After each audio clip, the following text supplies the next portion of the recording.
Hello, this is Dr. Paul Cottrell, and I am doing a live stream on YouTube. I'm not doing a live stream on Rumble today.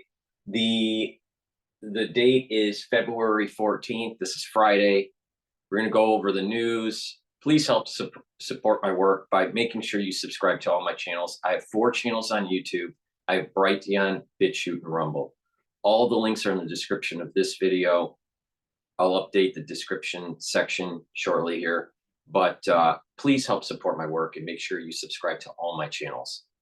4 channels on YouTube, Brighteon, Bitchute, and Rumble. Also, please go to my website, the-studio-reykjavik.com. Help support the work I do. I provide thousands of videos for free.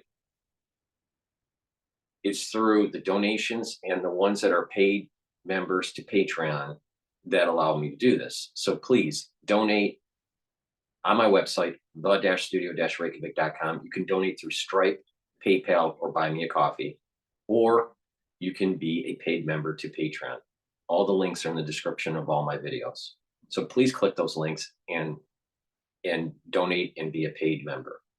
Also on my website, I have many different products that you can purchase. I have ebooks talking about finance.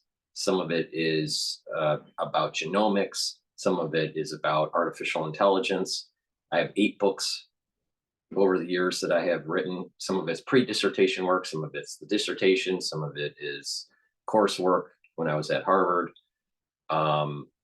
So in biology for my master's in biology. So take a look at some of that work, and if you would like, purchase an ebook. Another thing that you can get is the courses that I've created. For only $50, you can learn about immunology or pulmonology. You get PDF files, you get videos, a lecture video. When you purchase the module for $50, you'll get a unique password to log in, and you can log in as many times as you want, watch them at your leisure, download the PDFs, and learn about pulmonology and immunology. It's a great way to learn about how the human body works. The reason to take those courses is to reduce the power imbalance between the physician and the patient.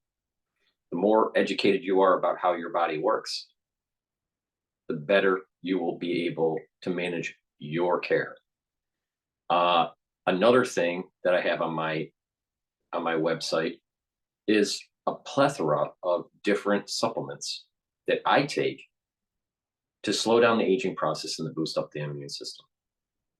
So I'm going to be going over that in this video. Also with the news, there's lots of news that breaks throughout the day. So we're going to go over the news and some of the products and how to stack it to improve your health. Before we go to Bloomberg, because they're on break at the moment, I'll also have a simulcast on X Spaces. So please go to X Spaces, request the mic, and you can talk. We did it last night. We had 2 people talk about their perspectives on what's going on with Doge and Elon Musk. Great conversation. This is supposed to be an interactive show, so the more participation from the audience, the better. I'll set that up shortly, but please go to my store, the-studio-reykjavik.com, and get the great structural nano silver soaps that I have. I have it in charcoal tea tree. Get a couple bars for your household. I also have it in lemongrass, peppermint, and there's one other that I have that I'm trying to remember what it was. Oh, lavender. So take a look at the different structural nano silver soaps I have. Get a couple bars for your household. They're very high quality, and it helps support your health and helps support my work. Also, take a look at the deodorants that I have. I've partnered up with Rainbow Herbals, and we've developed these deodorants for males and females that are dual purpose.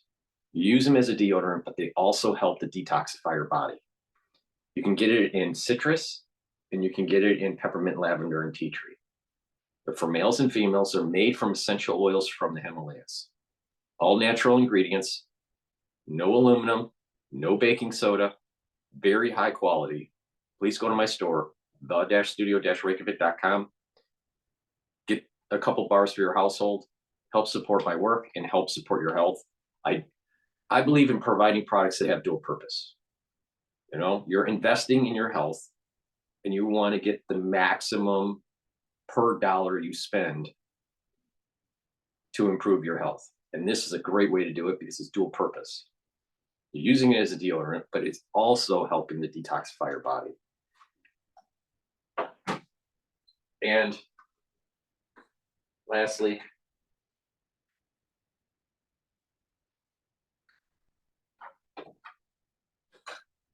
find it.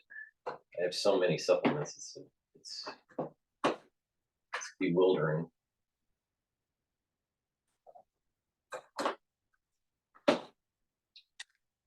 Take the digestive enzyme complex. Digestive enzyme complex is really important to reduce the load on your pancreas. As we get older, our pancreas doesn't function as well. Our pancreas creates lots of different chemicals and enzymes. It produces insulin. So as we get older, it just doesn't function as well. Even if you're healthy, it's even worse if you're not healthy. But reduce the load on your pancreas. How do you do that? Use digestive enzyme complex. This has the enzymes you need to break up carbohydrates, proteins, and lipids. So take this, reduce the load on your pancreas. It'll allow you to absorb your food.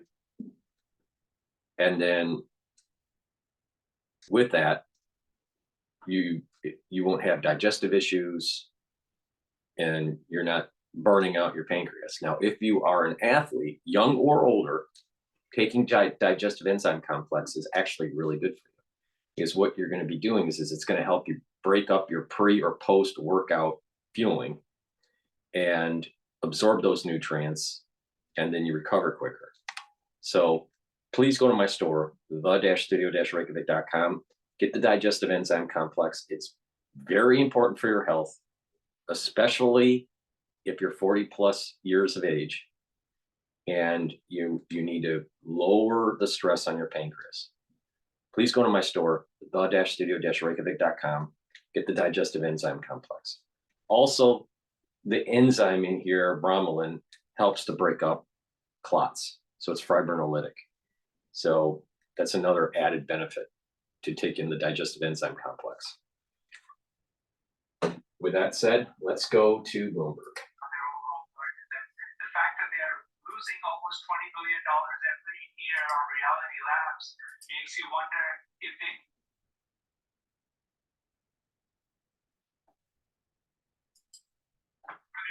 bigger losses in that segment. If that's the right strategy for Meta, given they've had so much success, with their apps, family of apps, and how good they have been in deploying AI across their apps, why would you want to spend too much time on hardware? But I think Mark Zuckerberg's view has always been he wants to control the ecosystem from the hardware and have that vertical integration, and that's why they're doing it. Well, Meta stock, just to give you a sense, up 1% today, up 25% year to date, and up 55% on a trailing 12-month basis. I don't believe the market likes what's happening at Meta. Yeah, they're killing it, but I don't believe Meta is going to corner the. I don't believe Meta is going to corner the market with vertical integration when it comes to artificial intelligence, virtual reality. To me, Zuckerberg always seems to be me too. He wants to be a me too company. That he can do it too. He's definitely not the cutting edge of artificial intelligence. That's OpenAI. All right. In terms of virtual reality, most people don't even want it. In terms of this kind of like cyber world conferencing, whatever he called it, I forgot even what he called it. No one wanted to use it. So he's always behind the eight ball, and he's trying to he's trying to catch up and just say he can do that too. I personally think that Meta is not a very good company, and I wouldn't be surprised that in the future it really becomes a shell of itself, especially when people start moving away from social media. Because I don't think there's that many people that use Facebook that much. I very, very rarely go on to Facebook, and it's only because of some people that I've connected to, over the years. That's it. That's the only reason. But most of the eyeballs are going to X, not YouTube. I mean, not YouTube. Facebook. So X has taken most of the lion's share of the eyeballs. I just don't feel like Meta is. I wouldn't invest in Meta. This whole idea that Meta plans major investment into AI powered humanoid robots, doesn't that sound like a Me Too thing with Optimus and Tesla? Doesn't it sound like a Me Too thing with Boston Robotics? See, he's not innovating. He's not moving the ball forward. It's just he's playing catch up, and he'll invest all this money, waste shareholder value, and then the stock will tank. Watch. Now it may take a couple of years before the stupid investors that invest in Meta will see it, but that's my take on it. I have no confidence in Meta. Note at their last earnings call that Apple Intelligence was a big driver of refreshes wherever it was available. All right, well, Alibaba is up 3% today. It's hitting a 52-week high, still below its all-time high from back in 2020, but it's up 68% over the trailing 12 months. So it's certainly getting some love there. Mandeep Singh, thanks so much for joining us. Mandeep Singh, he's a senior technology analyst for Bloomberg Intelligence. Matt Miller, thanks for sitting in for Alex Dealer. We're going to have Alex back at some point early next week. Balance of Power with Joe Matthew is next after this global news update. Good morning.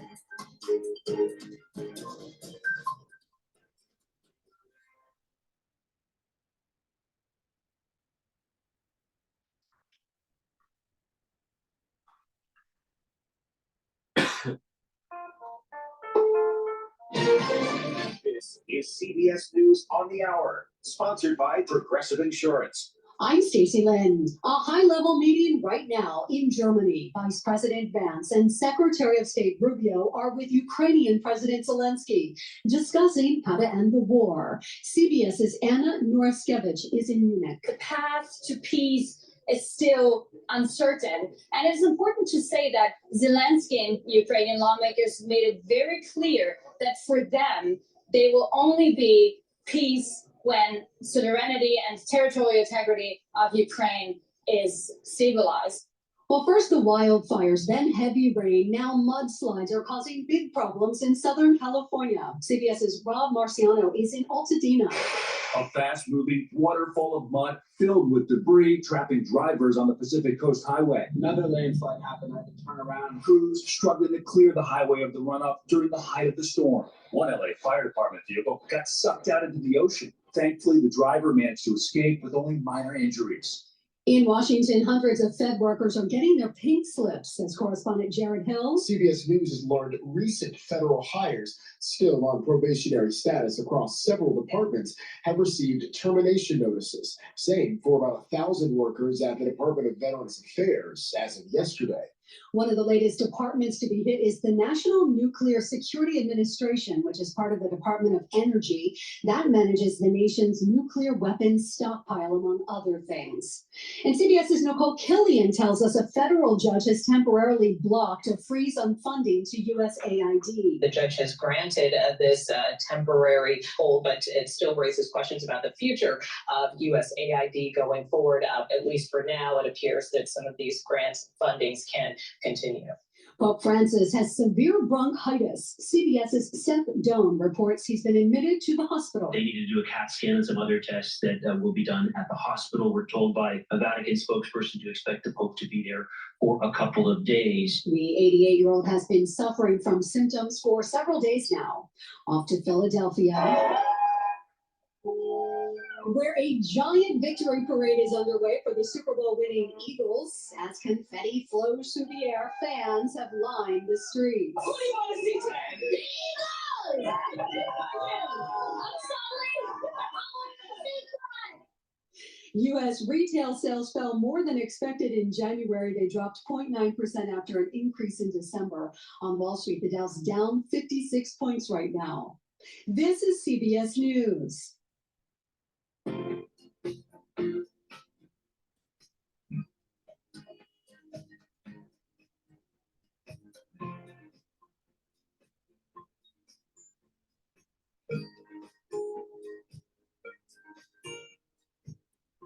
All right, for the ones that are watching the live stream on YouTube, I've also set up the simulcast on X Spaces. So please go to X Spaces if you want to do a call in.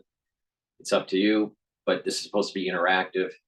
We'll continue with the show, but please ask questions. Give me your opinion about what we're talking about. If you have an opinion on Meta, maybe you do. I personally don't think that Meta is going to be a successful company. I mean, will it continue to be, quote, profitable? Will it continue to be in the ecosystem? Yes, but I don't think that they're going to be a major leading AI company, especially in robotics. I mean, Tesla is so farther ahead, and Boston Robotics are so farther ahead. It's just Zuckerberg playing games, trying to entice the investor community to purchase the stock. It's all BS. All right, what I'm going to do is I'm going to go to Al Jazeera here talking about the Israeli captives. Details, can you tell us about Saturday's upcoming release of captives?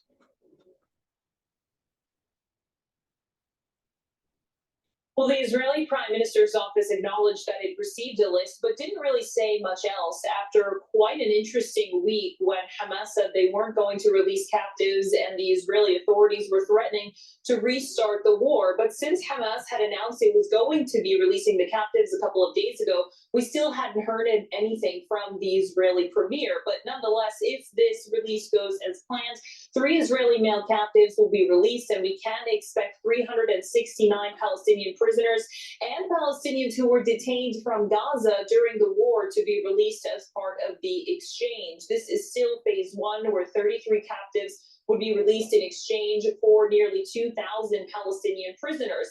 But Hamas says that Israel is still violating the deal by not allowing this critical humanitarian aid to enter Gaza in the form of caravans, tents, and other sort of mobile homes that would be able to house Palestinians in the interim until their homes could be rebuilt, ultimately in later stages of the deal. Handa, thank you very much indeed. Handa Sokut there in Amman.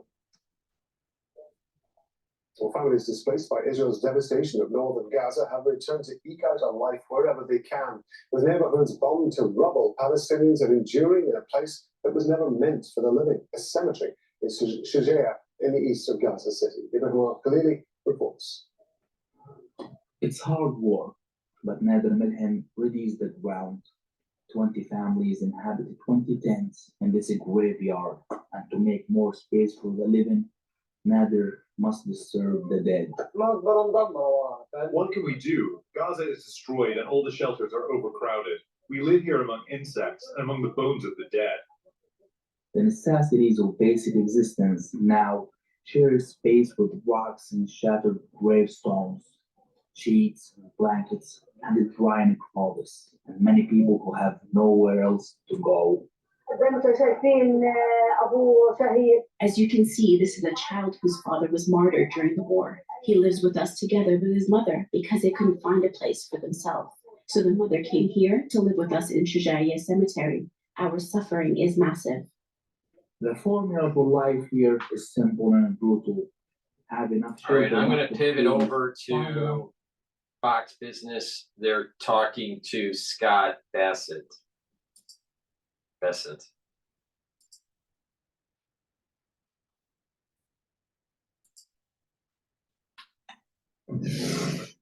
That's the most interesting question.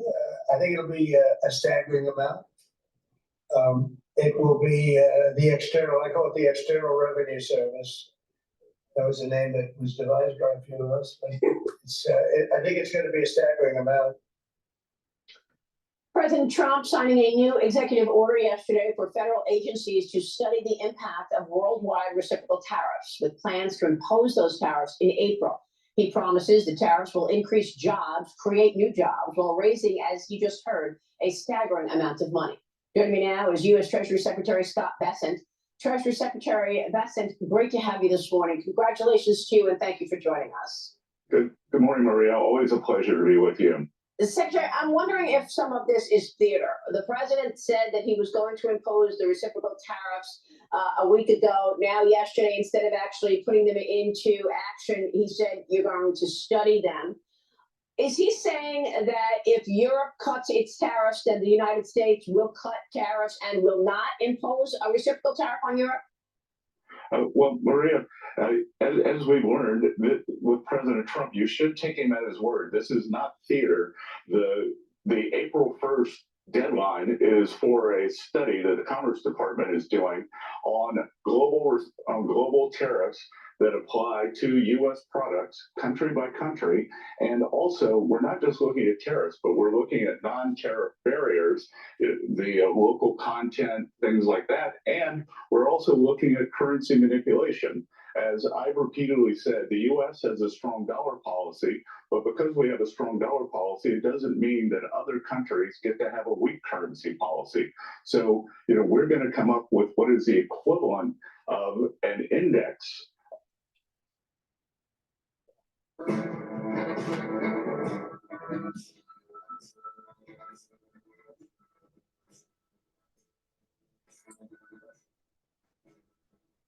of an index, what I would call a reciprocal index, country by country, the outstanding tariffs, non-tariff, the trade barriers, and currency manipulation. And President Trump is serious about negotiating this. And look, I don't understand why there's any pushback on this.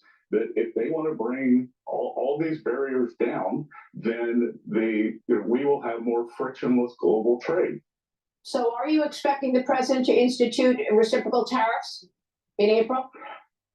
I'm expecting that we will get this report and we will see how our trading partners choose to respond. But I can tell you that if he needs to, he will implement them. And as he said in the interview yesterday, this can be a big revenue source for the U.S. government.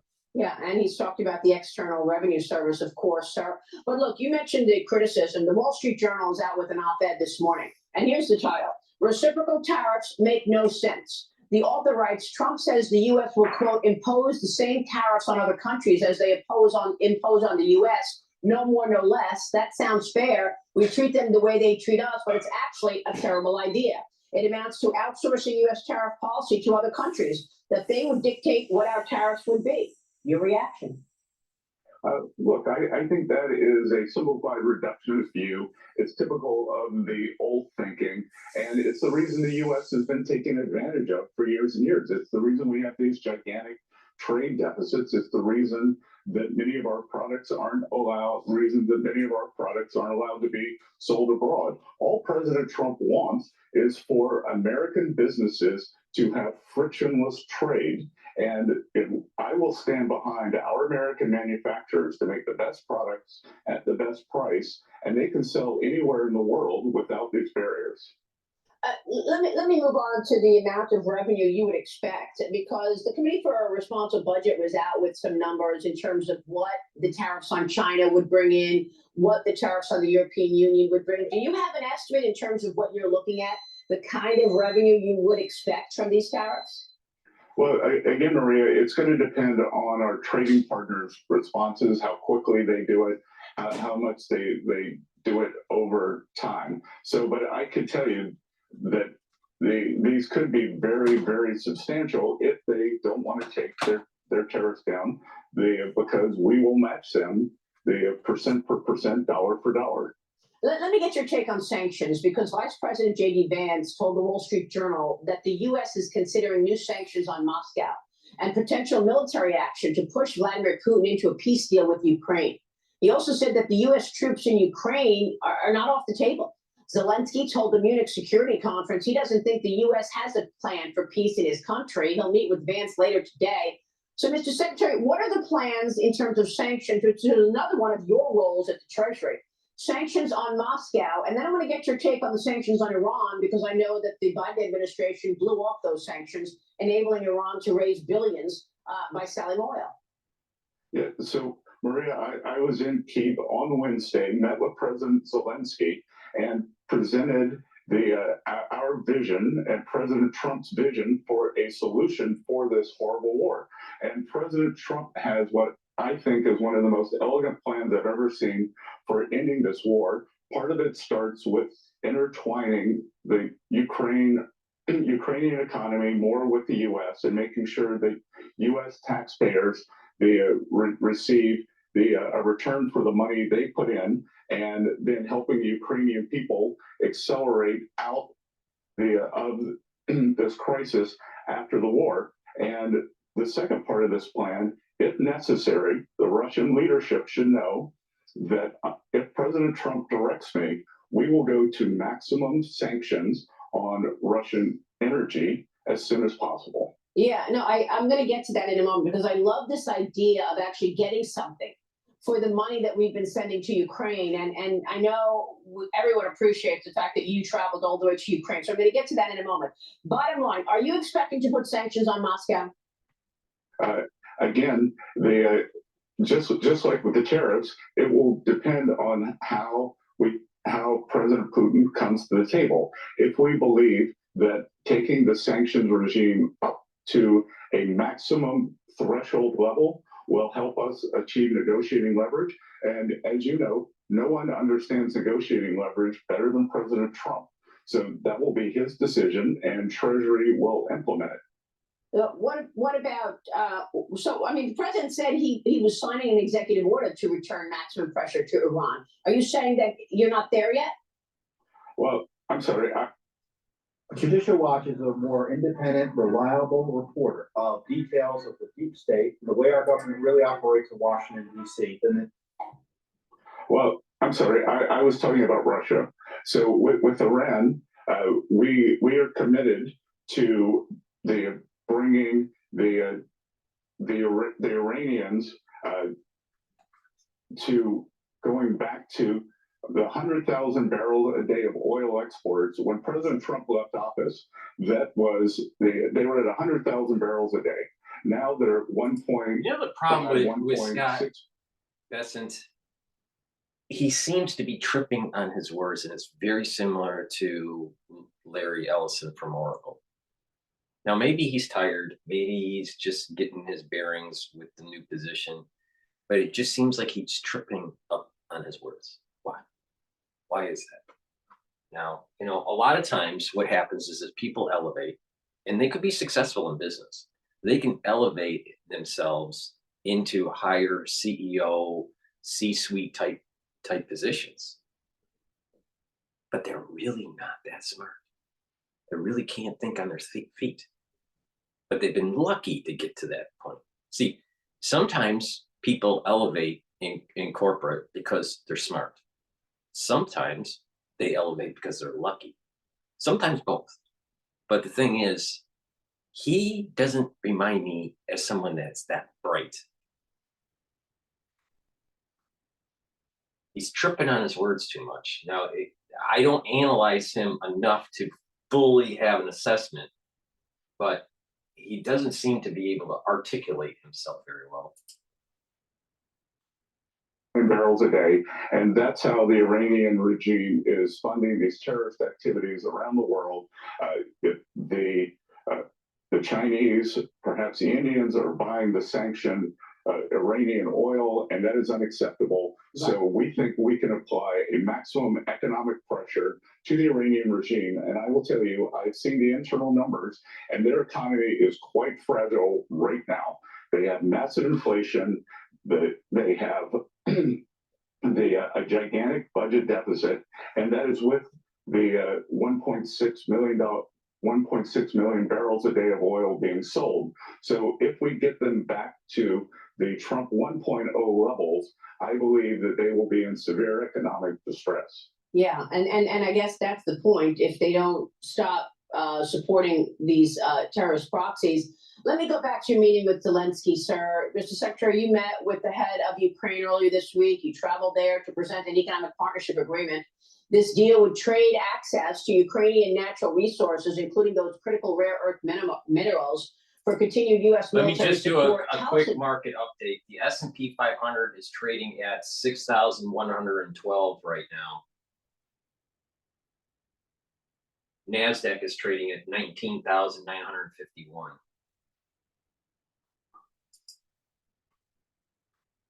This, what is most attractive to the United States that Ukraine has, and is this basically the way that the U.S. will continue to support Ukraine? Exactly, Maria. That we want the American people to understand that currently we are aligned with Ukrainians on values, we are aligned with them on security, and we want to become more aligned with them on economics. And I think that it is win-win, as the American people have a stake in the recovery of the Ukrainian economy post this conflict, and we will get to the other side of this conflict. Then the U.S. will share in the benefits, and by having U.S. Partnership, capital, and ingenuity, I think the Ukrainian economy, that the U.S. involvement will act as an accelerant. You know, just next door to Ukraine is one of the great success stories of the past 30 years is Poland. Poland has had the second highest economic growth in the world since the 1990s after China. So why couldn't Ukraine do that? And why shouldn't the American people share in that through rare earths, through their energy, and through their state-owned enterprises? And we bring best practices in terms of privatization, in terms of modernization. Did Zelensky agree with that, Secretary? Did you get a deal done? President Zelensky is going to be discussing this today with Vice President Vance at the Munich Security Conference, and I'm confident we will get a deal done. And one of the rare earth minerals is titanium, which we need, by the way, for data centers and to power up our own plans for artificial intelligence. Is that one of the attractive minerals that you referred to? There's a whole array of strategic minerals that we have. And the other thing, what we're going to have to do, a lot of the processing, you can have the minerals, a lot of the processing still takes place in China. So we're also going to be working on secure processing, either here in the US or in Europe. And Secretary, I want to get your take on cutting out waste, because of course, DOGE agency is going to agency after agency trying to cut out wasteful spending. Are there also opportunities to do this at the Treasury? Maria, I will tell you that this caricature that's being painted, created of DOGE is by the people who they don't want accountability. And these are serious people, and they're going from agency to agency, doing an audit, looking for best practices. And what I've seen is that at the agencies above us is where most of the problems are. And sure, at Treasury, we could always do a better job too.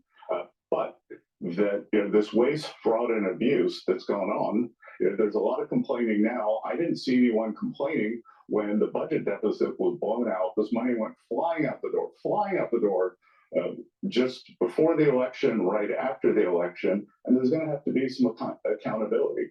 And I want to get your take on what that means, practically speaking, in terms of agencies being shut down. Elon Musk spoke about it this week. Here he is from Dubai. Watch this. I think we do need to delete entire agencies as opposed to leave part of them behind. If you don't remove the roots of the weed, then it's easy for the weed to grow back. Are you expecting entire agencies to go away with regard to financial services? I'm talking about, whether or not the IRS merges into another agency, the CFTC merges into the Securities and Exchange Commission. What are the plans? Look, we're examining everything, but again, kind of this hysteria that things are going to be merged, that things are going to be liquidated, is we are doing a thorough accounting. Like I like to say, at Treasury, we move deliberately and we fix things, and we are going to fix this. And if there's overlap, and as far as the IRS, with the IRS, I have 3 goals. It's collections, privacy, and customer service. And I don't think there's anyone in the country who thinks that the IRS has achieved its potential in either of those 3. And one of the things that President Trump said was wasting a lot of money is producing the penny. Does it really cost 2 cents to make 1 penny? It actually costs a bit more than that. So, we're going to stop producing the penny. And there are examples of this all over government where the machine just runs on until someone says why. And it's, cost cutter like President Trump with this Doge. And remember, Doge is the Department of Government Efficiency. Right. So we want government to run better for the American taxpayer. And there are plenty of wonderful civil servants who come in every day and want to make things run better. And we want to partner with them and give them the means to do that. Secretary, before you go, I just have one last question. Before we go to Bloomberg now, please go to my store, the-studio-reykjavik.com. Get the drops and the lozenges that I offer to help mitigate the cold season or the allergy season. Get a few bags for your household or for your work. You're going to need them. And once you have that irritation, take the drops or the lozenges right away to mitigate the issue. I have elderberry zinc lozenges in a 21 count. I also have Manuka honey in a 21 count. Structural nanosilver lozenges. I also have them in a drop form, which are smaller than a lozenges. And that in the drop form, there's 100 of them in the bag. You can get blueberry, cherry, or honey and lemon. So please go to my store, the-studio-reykjavik.com. Get a few bags for your household, mix and match. They're very high quality.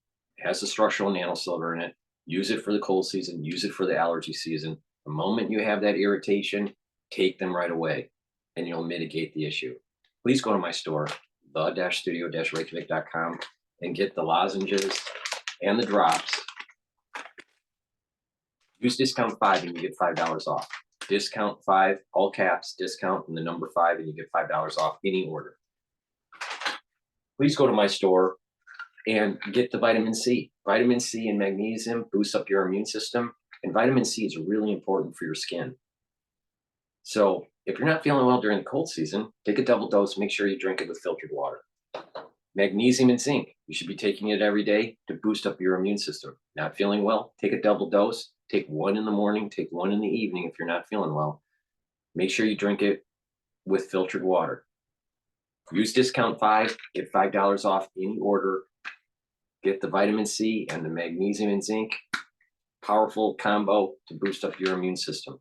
Please go to my store, the-studio-reykjavik.com. The link is in the description of this video and all my videos. All right, let's go to Bloomberg here. A lot of twists and turns before this thing, gets to an end game. I don't know about the president's proposals. My sense is some of them are maybe higher priorities than others. They certainly add a lot to the $4.5 trillion cost of simply making permanent the expiring tax provisions from 2017. And digs our hole even deeper. We put out this report, and it wasn't just me. It was, at Arnold Ventures we have experts. I'm a tax expert. We have healthcare experts, higher education experts, and this was a collaborative effort to come up with what we thought was a balanced proposal. 10 spending cuts, 10 tax loophole closures that we think are politically viable. And therefore, we really want to put them on the table and have Congress take a close look at them.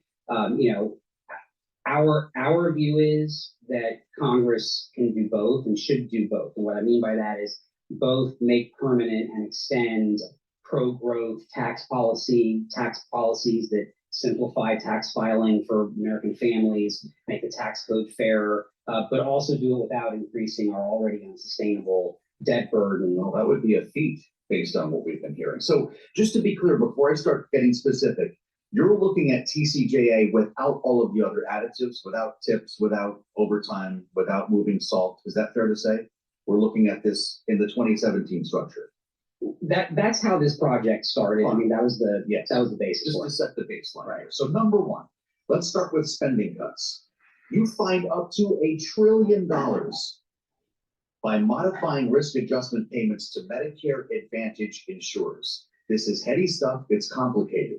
But as you write, insurers receive higher payments for enrollees with higher risk scores. You make the argument that creates strong financial incentives for insurers to make their patients appear sicker than they actually are.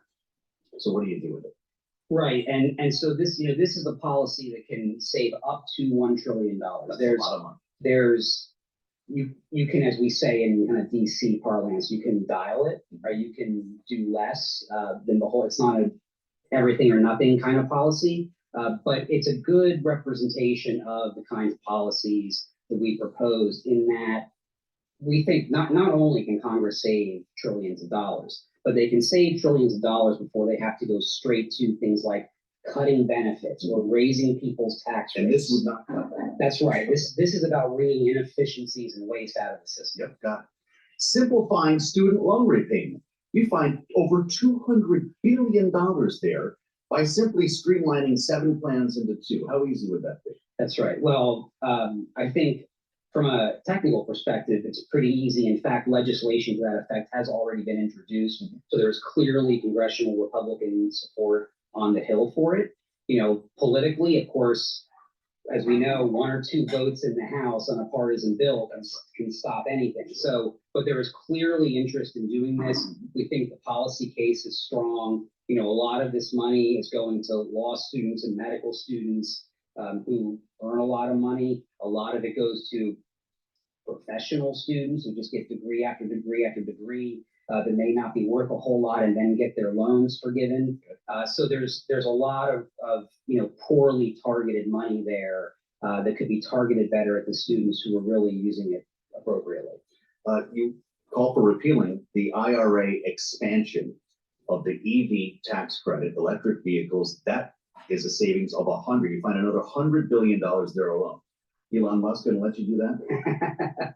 We'll have to see. I don't think from what I've seen, he hasn't been shown much concern about reducing the EV subsidies. I think there's a view that of the IRA green energy package that the Democrats enacted in 2022, the EV subsidies have like the least bang for the buck. They cost the most relative to the climate impact they have. And so if there's any low-hanging fruit in the green energy space, I think it's the electric vehicle area. All right, so we're flying along pretty smooth flight so far. We're about to hit massive turbulence. Ready? Apply the salt cap to businesses. Brace yourself. $823 billion. I thought we were going to raise the cap on salt for individuals. I'm assuming you don't want to see that happen and you want to add it to business. Is that right? Well, right. So there's currently a $10,000 cap on the salt deduction. Yep. If you simply extend everything, it stays there. I think from a policy perspective, the ideal salt cap is $0. Someone's screaming right now in New York. Well, I like to say I would double that amount for married couples, okay. Double the $0. Mike Lawler's calling. He wants to talk. I suspect, yes. I suspect I'll have a note from his office when I get back later this afternoon. But the policy rationale is that if somebody's in the 37% federal tax bracket and their state raises their taxes by $100, if there's an unlimited salt deduction, it only costs them $67 or $63. So they just keep hiking profits. And the other $37 is basically paid for by the rest of the country. And so, that rationale applies to both individual taxes and to business taxes. Mm-hmm. Now, I would say the revenue from extending it to business taxes is pretty substantial. And there are a lot of good pro-growth business and corporate tax relief provisions on the table as well, provisions that I think we would say are good policy. And so maybe the corporate salt deduction revenues should be allocated mostly to those provisions, whether it's Trump wants to reduce the corporate rate further, depreciation, R&D, things like that. My terminal is exploding right now on this. All right, if I had time to mention one more, this loophole, this is right down the middle for the Bloomberg audience. Reduce tax preference for stock buybacks over dividends. A lot of people watching and listening right now are going to bristle at this idea. Why would it work?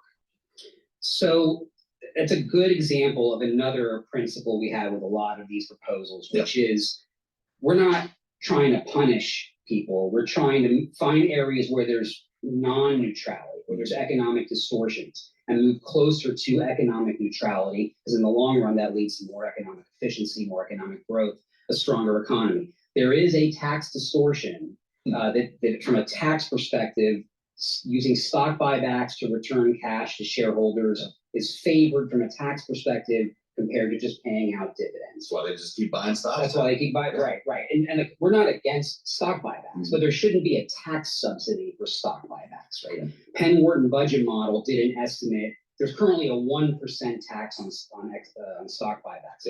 Penn Wharton budget model did an estimate that said the economically neutral tax would be about 4.6%.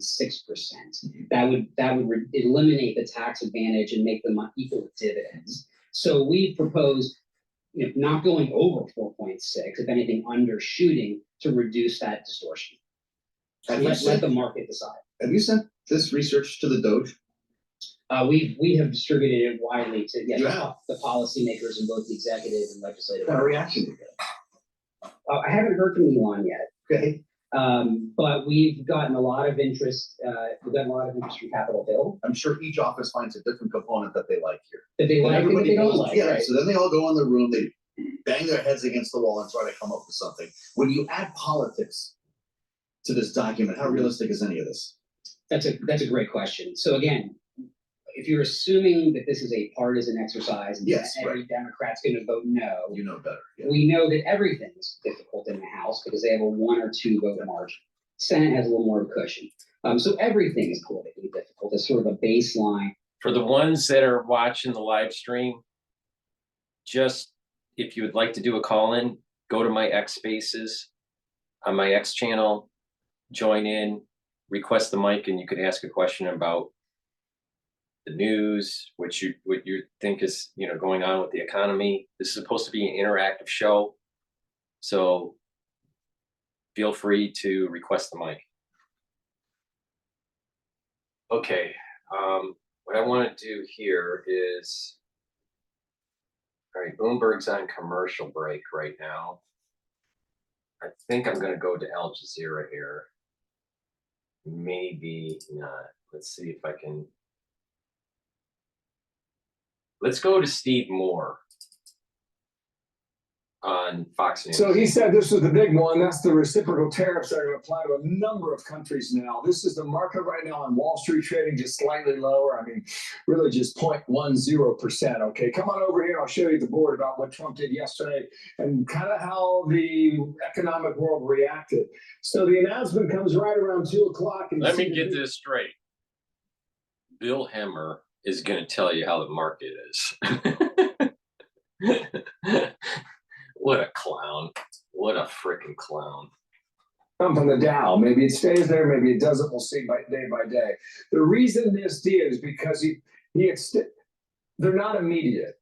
Maybe they happen in a month or 2 months or 3 months. There was one date thrown out that suggested April 2nd when the tariffs would be enacted here. This is what we talk about when we talk about reciprocal trade, all right? You got 2 countries, you got 2 business partners, essentially, right?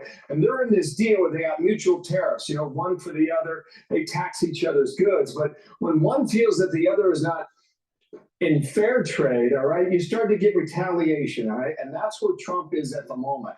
And then we measure the impact. Will the costs go up?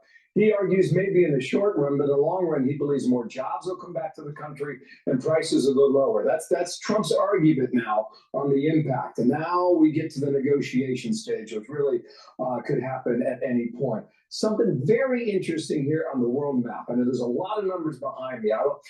Just think about 2 numbers for the sake of this argument, all right? The deeper the red, the higher the tariff you charge. The lower the color, the lower your number. United States is at 3%. I mean, globally, that's just about as low as you can go. I look at countries like maybe Ethiopia or Iran, where you're up around 20%. But look at India. India's at 17%. And just yesterday, you had the prime minister there visiting the Oval Office, no doubt talking about this. Steve Moore knows it well. And Steve, good morning to you. Trump's making it. Well, I'll go ahead and let him make the case about this. Roll it, number soundbite, Raj. What do you think you'll raise for tariffs on an annual basis? That's the most interesting question. I think it'll be a staggering amount. It will be the external, I call it the External Revenue Service. That was a name that was devised by a few of us, but I think it's going to be a staggering amount. So he says short-term prices may go higher. Does that bother you, Steve? I don't like inflation, and you don't, or nobody likes inflation. But first of all, let me commend you. I thought your analysis was excellent, Bill, about what is being proposed here. Why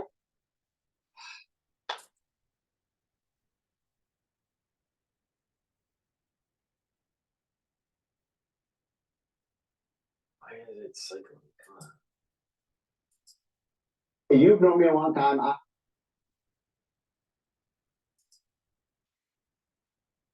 I'm a free trade guy. I'm a guy who believes low tariffs are a good thing for the United States. But what Trump, and so I don't like, for example, the steel tariffs. I think steel tariffs are a bad idea. But what Trump is talking about here is a brand new kind of paradigm on trade. And he's simply saying, look, as your map shows, Bill, we have the lowest tariffs in the world. So we're down here, and the rest of the world's way up here. And so he's saying to these other countries, hey, Steve, and Bill over at Fox, listen really carefully. You're not that far away from where I'm broadcasting, all right? Just a skip, hop, and a jump away. Guess what? We need to make our own stuff in the United States. It makes us more secure militarily, especially when it comes to steel. What do you think those ships that we're going to need to make for the Navy are made from? Steel. Do you think we should be importing that steel to make our military ships or naval ships from Japan or from Germany? What about the aluminum that we need? Should we be importing that from Canada? No. The answer is no.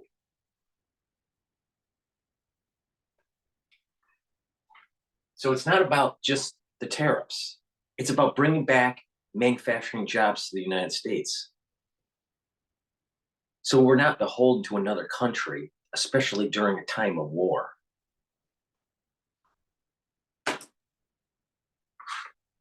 Trade with the United States, because we're the alpha male economy. Either you lower your tariffs, or we're going to raise our tariffs to your level. Now, that is something that I think Trump is going to win this fight, because I think at the end of the day, Bill, and I'm not certain about this, but I think this is the way this is going to work out, is guess what? China and Japan and the UK and the Europeans with very high tariff rates are going to be forced to lower their tariffs on America. And that will be a good thing for everyone. And incidentally, at the end of the day, if this works out, we will have freer and fairer trade all over the world. Okay, so we'll see how that goes. I mentioned April 2nd. I mean, that was a date that was put out there by Howard Lutnick, so we'll see if that's the case. And you're right. I mean, honestly, you can start negotiating this weekend with some countries if you wanted to. Wall Street Journal, tariff stress tests, markets rally as he delays reciprocal levies, but they'll be back. And speaking of coming back, you know, the problem is Jeffries. Wall Street and a bunch of MBAs and Goldman Sachs and, you know, these consultant companies, they came into corporate America, especially in manufacturing. And they said, you can cut your costs by shipping manufacturing overseas or sell certain business units. And so what has happened is the economic prowess, the manufacturing prowess of the United States was sold off or shipped away or shipped away for shareholder value. But once you strip away manufacturing, it's hard to get it back. So it was all done on short-term gains, but not really adding long-term productivity for the country. They had this mindset that, well, we'll just have other places make the stuff and we'll be more of a service economy. Meanwhile, the federal government kept on spending more and more and more and more of your money. So other countries can buy the debt because they were given American dollars for all those goods that we were importing. And the government wanted to hide the true inflation through the overspending in Congress by importing deflation. They were importing deflation through the goods that were being made at a low cost in China. So that's what Steve Moore was promoting. Well, I think it's bad. I think no, the tariffs is a mechanism. So we sell our products to other countries and stop this arbitrage that a lot of Wall Street was making money on.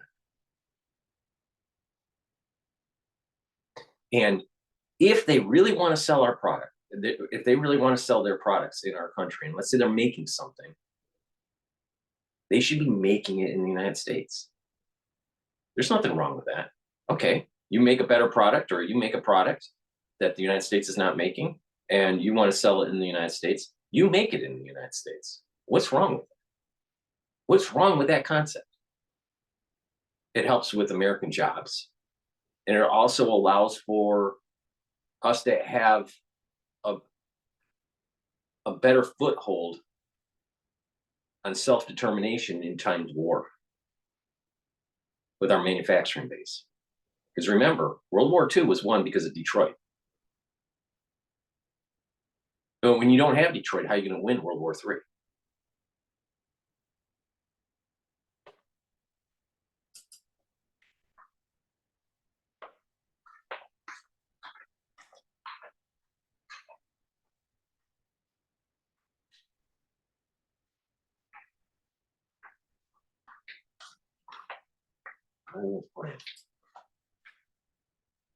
For Trump, he's coming for guys like you, okay? Here's his argument from the Democratic side. Republicans repeatedly promised to lower the high cost of living in the United States of America. First of all, the high costs that we still have is an afterglow from the Biden administration. Tariffs have not affected prices. First of all, there's front loading in the warehouses. Second of all, we don't have tariffs through Canada or Mexico yet. The reciprocal tariffs are just starting. The tariffs that just started with China just a few days ago, that's not in the prices. That's has nothing to do with it. Now, in a few weeks it will, but not right now. That's all Biden, all of it. Every single one of it, not Trump. Tax cuts hasn't happened yet. So these policies that Trump is talking about has not reached the consumer yet. Now your eggs and milk, that's because of what's going on with avian flu, H5N1, and the culling of the flocks.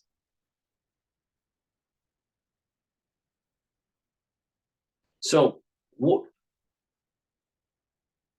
the Democrats are saying is that they don't want to admit that this is still the afterglow from the Biden administration.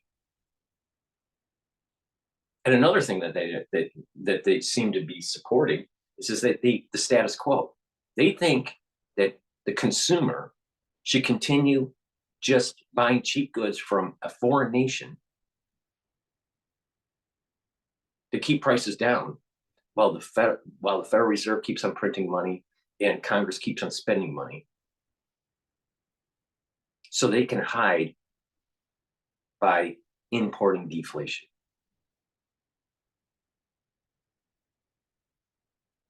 That's what's happening here. People need to wake up.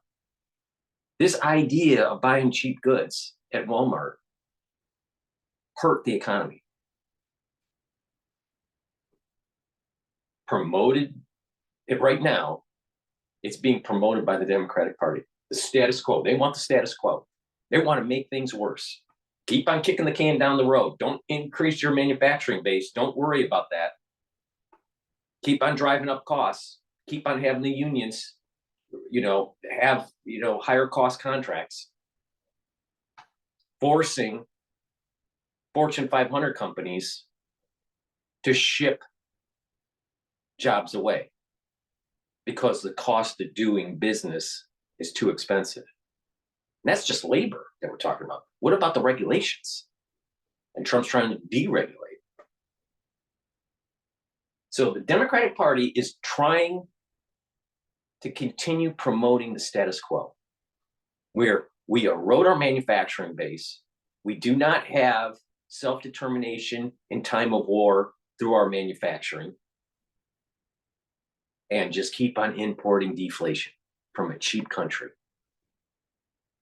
The party of slavery. The Democratic Party is the party of slavery. Always has, always will be. They promote illegal immigration. And they say, we have to have them here so we can have services done cheaply. Well, that sounds like slave labor to me. Oh, we have to import deflation through the arbitrage of lower cost at a different country. Import deflation. Well, doesn't that sound like slavery? It's slave labor.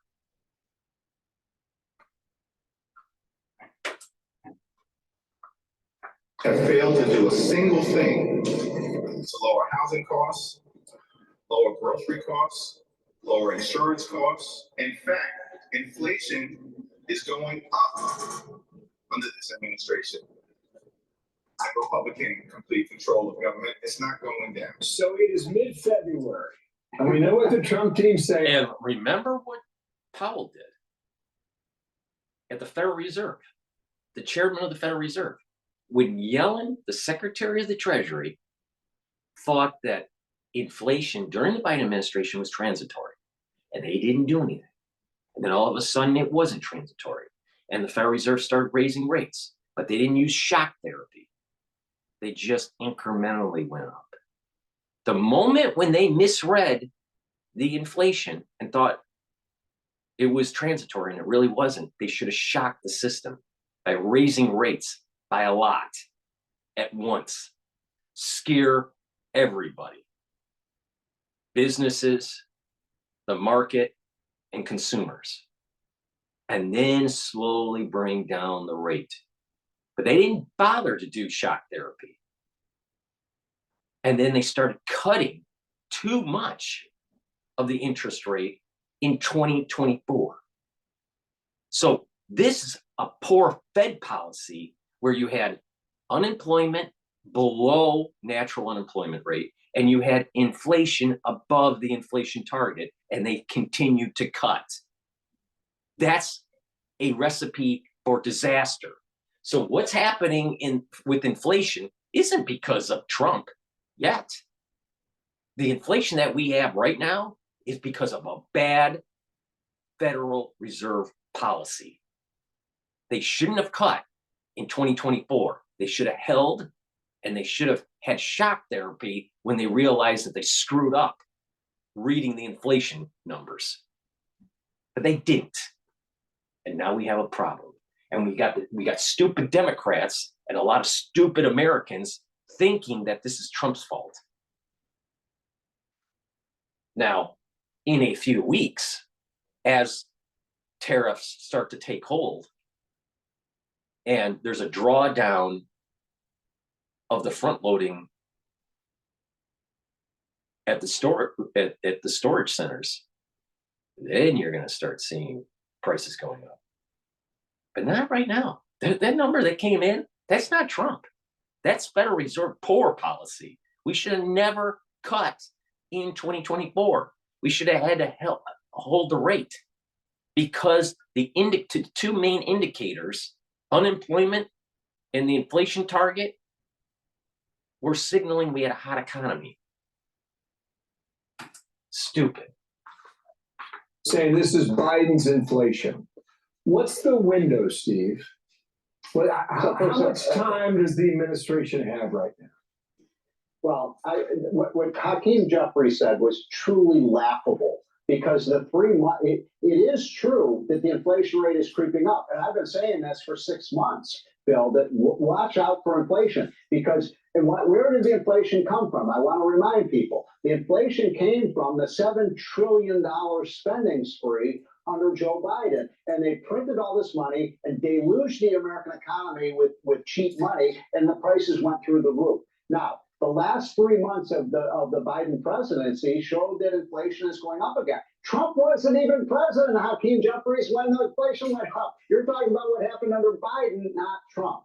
Now, I believe there's a reason they call economists like myself, Bill, a supply sider, like you have, you have Arthur Laffer and Larry Kudlow and others. And we want to increase the productive capacity of the United States so we produce more goods and services so prices will fall.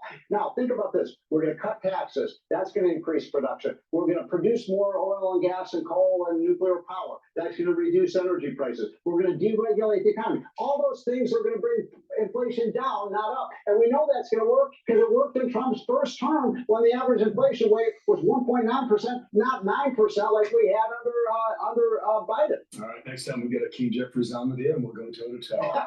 Let's do it. I'm ready to rumble. You got it. Seymour, thank you for coming on today. Appreciate that. Have a good weekend. All right. Thanks.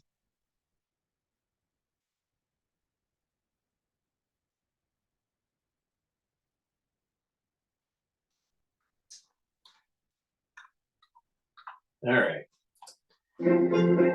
For the ones that are watching live stream on YouTube, please join the X Spaces if you want to do a call in. Let's go to balance of power for Bloomberg.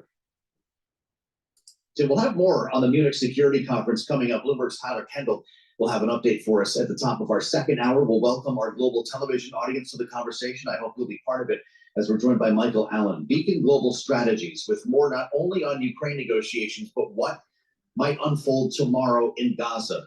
A high noon deadline for the release of hostages, or as Donald Trump says, all hell will break out. We'll find out what Michael thinks about that, including his prediction of a preemptive strike against Iran. He was the first to float that idea a couple of weeks ago here. Now it's actually being talked about openly. We'll have much more on that next, right here on Bloomberg.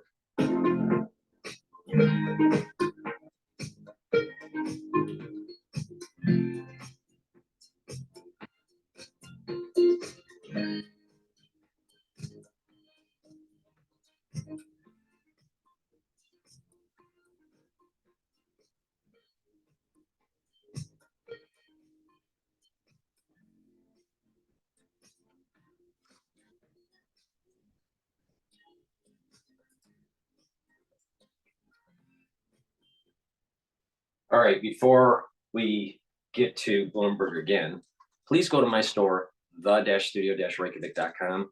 Get the probiotics that I offer. I have a veggie cap version and a powdered version. I prefer to take the powdered version. I mix it with hummus. You can mix it with soft foods or just with filtered water. It's up to you. But because I take a lot of powders together, I just mix it all in my hummus and then take it all at once for my lunch. So it's just easier for me to do it. But some people prefer the veggie cap. Taking a good probiotic is really important to bring down inflammation in your gut. It improves your metabolism. It improves your ability to absorb your nutrients. It reduces leaky gut syndrome. You're improving your immune system. You're increasing the mucosal barrier in your gut. That's really important. And with a good gut biome, you're going to improve your skin, your hair, and your nails. That's a good sign that you're going in the right direction. Also, your stools will be better. And your communication between your gut and your liver is going to improve. Your liver is a major detox organ. If your liver's not performing well, you're not building up energy levels. You're not, producing the chemicals and the proteins that are being excreted properly. And just the detoxification is like super important for the liver. Obviously, your bile is created in your liver, and so it will help with better digestion. So liver health is really important. It's tied to your gut. In addition, your gut also communicates with your brain. And when you have a good gut biome, that means you sleep better. You're going to have more energy. You're going to be able to concentrate better. When you have better sleep, you're detoxifying your central nervous system. That's really important. And with a good gut biome, research is starting to show that it can reduce chances of dementia or Alzheimer's, because there seems to be a correlation to early onset of dementia and poor gut health. More research has to be done in that field, but there does seem to be a correlation between gut health and brain health. So please go to my store, the-studio-reykjavik.com. Get the probiotic in either the powdered form or in the veggie cap form. Take it every day. Drink it with filtered water, and you're going to see an improvement on your health. Your gut health is extremely important. Now, if you have chronic inflammation in your gut, then you're talking about a weakened immune system. You're talking about leaky gut syndrome. You're talking about mutations in the crypt for the lining of your gut that could lead to colon cancer. So you want to mitigate that. So you need to improve your gut. So please go to my store, the-studio-reykjavik.com. Get the veggie cap version of the probiotic or the powder version. Take them and improve your gut. All right, let's see. The Ukraine talks are underway. Welcome to the fastest show in politics as Vice President J.D. Vance meets with Volodymyr Zelensky today at the Munich Security Conference after threatening sanctions and even military action against Russia if no deal is struck. We'll get an update on Munich coming up from Bloomberg's Tyler Kendall with insights from Michael Allen at Beacon Global Strategies. He's also got his eyes on a critical deadline set for tomorrow at high noon in Gaza. We'll get into that with analysis from our signature panel. Rick Davis and Jeannie Shanzano are with us for the hour. I'm Joe Matthew in Washington. Thank you for being with us on the Friday edition of Balance of Power. We start, as always, with a look at Wall Street on the markets for us today. Amy Morris, how's it looking? All right, thank you, Joe. Retail sales fell more than expected in January. Consumers cutting back on spending. New government figures show sales of just under $724 billion last month, which is down nearly 1% from December and a bigger decline than economists forecast. The weak reading prompted a slight increase in bets on Fed rate cuts, but for the most part, markets are pretty flat. The S&P 500 is up 1 point. NASDAQ is up 39 points. The Dow is down 103 points. The 10-year Treasury yield at 4.46%, and the 2-year yield at 4.25%. Meta is reportedly planning a major investment into AI-powered humanoid robots after pushing into augmented reality and artificial intelligence. Sources tell Bloomberg that Meta is forming a new team within its Reality Labs hardware division to begin work on futuristic robots that can act like humans and assist with physical tasks. Meta shares right now about 1% higher. And you may be paying more for chocolate on this Valentine's Day. There is a global cocoa shortage. The cost of chocolate is up a reported 20% for the year because of record high cocoa prices. Cocoa, as you know, a key ingredient in chocolate. It's harvested mostly in West Africa. That's where crops have been hit pretty hard by some climate change and disease that's caused prices to skyrocket. For on-demand news 24 hours a day, subscribe to Bloomberg News Now wherever you get your podcasts. I'm Amy Morris. That's a Bloomberg Business Flash. Let's go back to Balance of Power with Joe Matthew. Hey, Amy, thank you so much. Welcome to the threshold of the weekend. Yes, the Friday edition of Balance of Power. Well, it's the Valentine's Day edition, right? Happy Valentine's Day, and thanks for spending part of it with us here. They're feeling the romance at the White House up on Twitter with a special post that says, "Roses are red, violets are blue. Come here illegally and we'll deport you." Romance ever in the air here in the nation's capital. As Donald Trump prepares to walk into the Oval Office and sign a few executive actions that was scheduled for the top of this hour. We'll let you know if any news breaks. He'll soon be on his way to Mar-a-Lago for the weekend. J.D. Vance is the one speaking for the administration today. At the Munich Security Conference, the Secretary of State is also there after some trouble with his airplane. Marco Rubio got there a bit late, but is on the ground.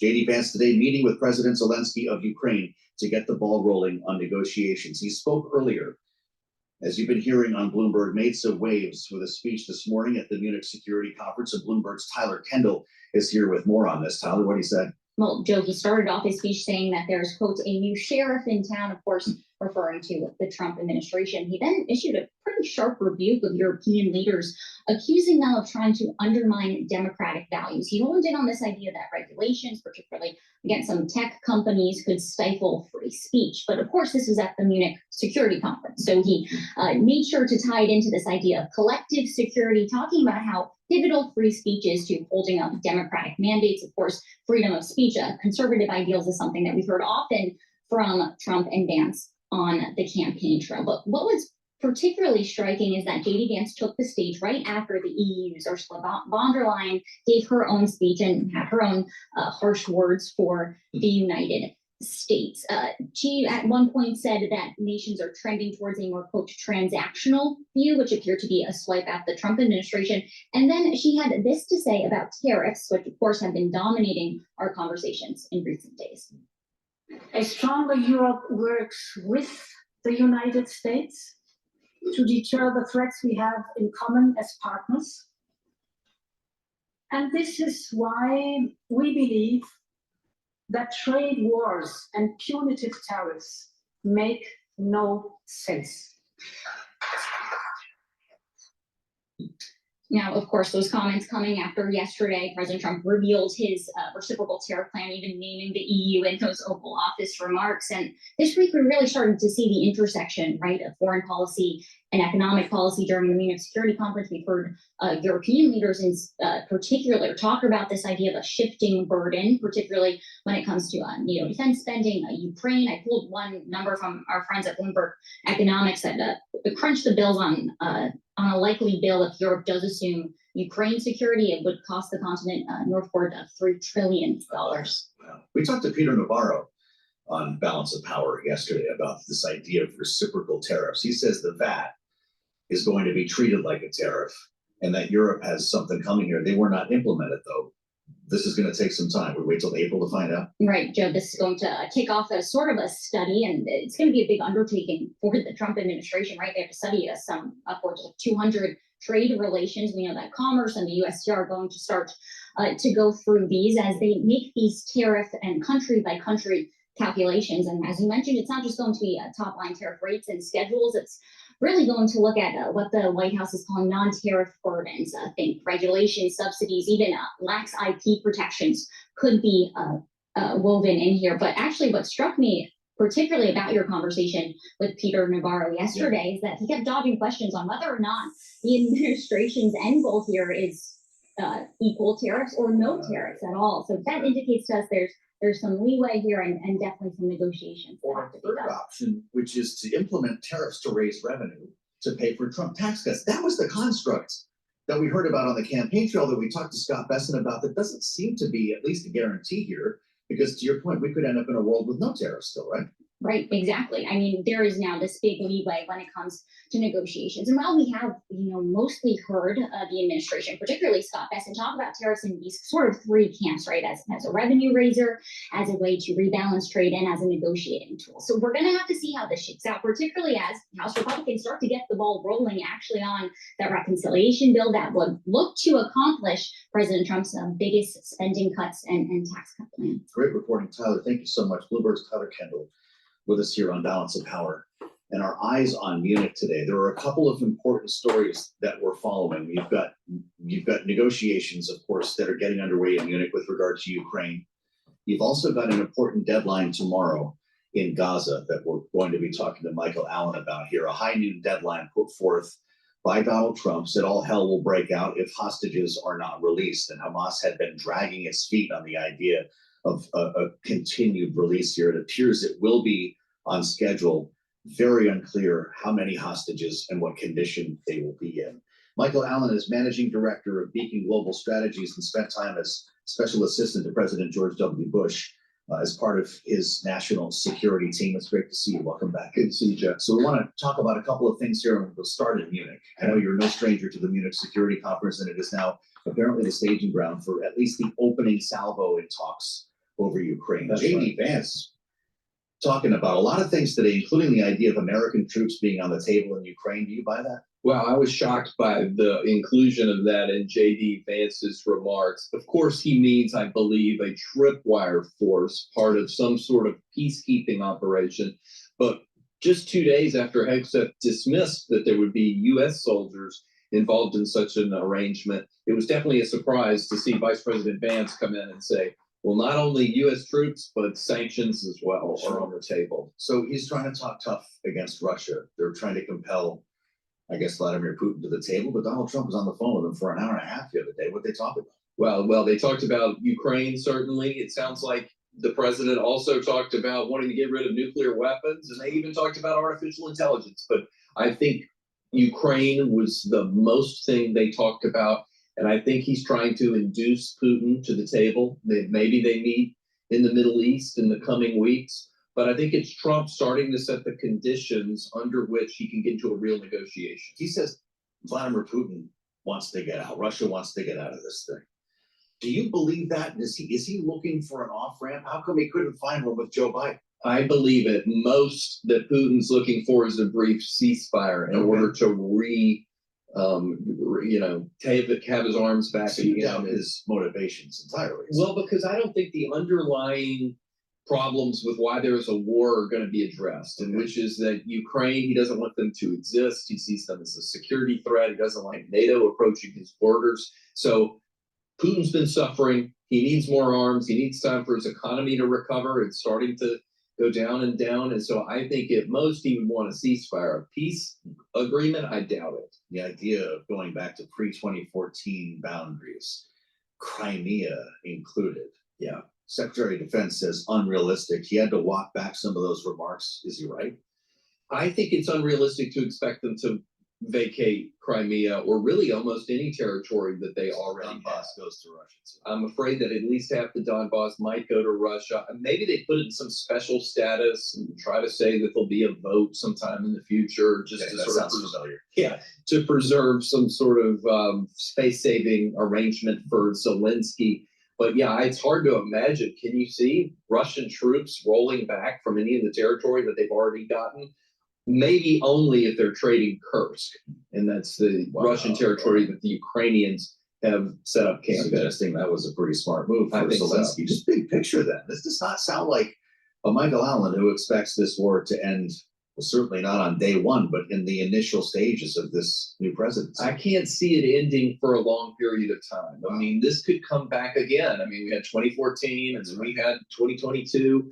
And I think Vladimir Putin's got very serious designs on this particular piece of territory. I'm hopeful that we won't have a third war, if you will. If we have a real European peacekeeping force, a real tripwire there, we have to do actual security guarantees. If not NATO, then they need to have some assurances that the West will be there for them. Because what Zelensky needs is he needs to have his country back. He needs to feel safe enough, and companies need to feel safe enough to go there and invest and attract his refugees back. And if it feels like a cheap ceasefire, neither of those things will happen. And if Putin's goal is to reconstitute the Soviet Union, we're just spending a lot of time talking for nothing here. Yeah. Spending time with Michael Allen on balance of power, I want to move to Israel and what might take place tomorrow. We've seen a lot of cross currents here between Hamas and Israel when it comes to hostages in Gaza, approaching a potential phase 2 under the ceasefire. Donald Trump this week decides to say if they're not all out by noontime Saturday, hell breaks out. That threat seemed to work pretty well last time. Will it tomorrow? I think so. A few hours ago, Hamas, through an intermediary, said, here are the 3 hostages that we plan to release. So I think things are still on track. It's never great to feel super about it until it actually happens. There's definitely a lot of stress in the relationship.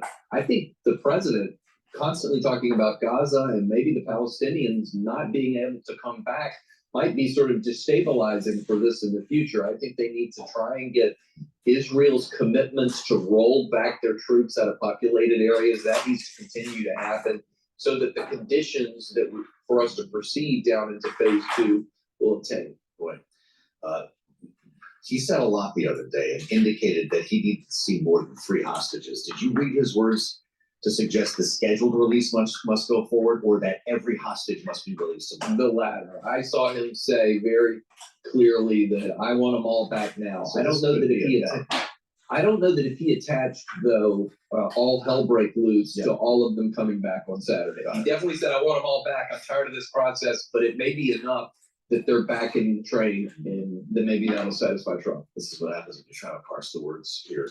I want to remind everybody that you were the first person on this broadcast, I think it was about 2 weeks ago, around the time Donald Trump met with Benjamin Netanyahu, to say that they were in fact talking about a lot more than Gaza. They were talking about a preemptive strike against Iran. Definitely. And that this is in fact something that is in the works. Reporting in the days following our interview suggested that this is in fact underway. Are we going to see an Israeli strike against Iran? I think it's getting more and more likely because the conditions for Israel to be able to do this are in good shape. It's because there is no real air defense system, radars in Syria, even in Tehran. There is a sense that because there's no Hezbollah, they have a freer shot in order to go hit Iran, inside Iran proper. I think what people are digesting now is that will it be a complete destruction of their nuclear program or just degrading? And it's going to be just degrading. It's too spread out. It's been going on for too long. I think what they're really down to is, do they have the precise weaponry to be able to penetrate into the mountain complex that houses the main centrifuge hub called Fordow? That's, I think, what they're looking for. There are rumors that the Israelis are getting the right weaponry from us, but I don't know that I've seen it confirmed yet. So they use American-made bunker-busting bombs. Exactly.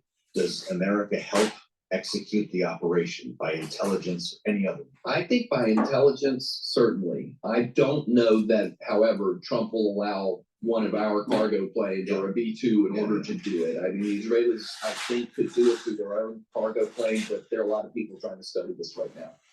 What's Saudi Arabia think of this?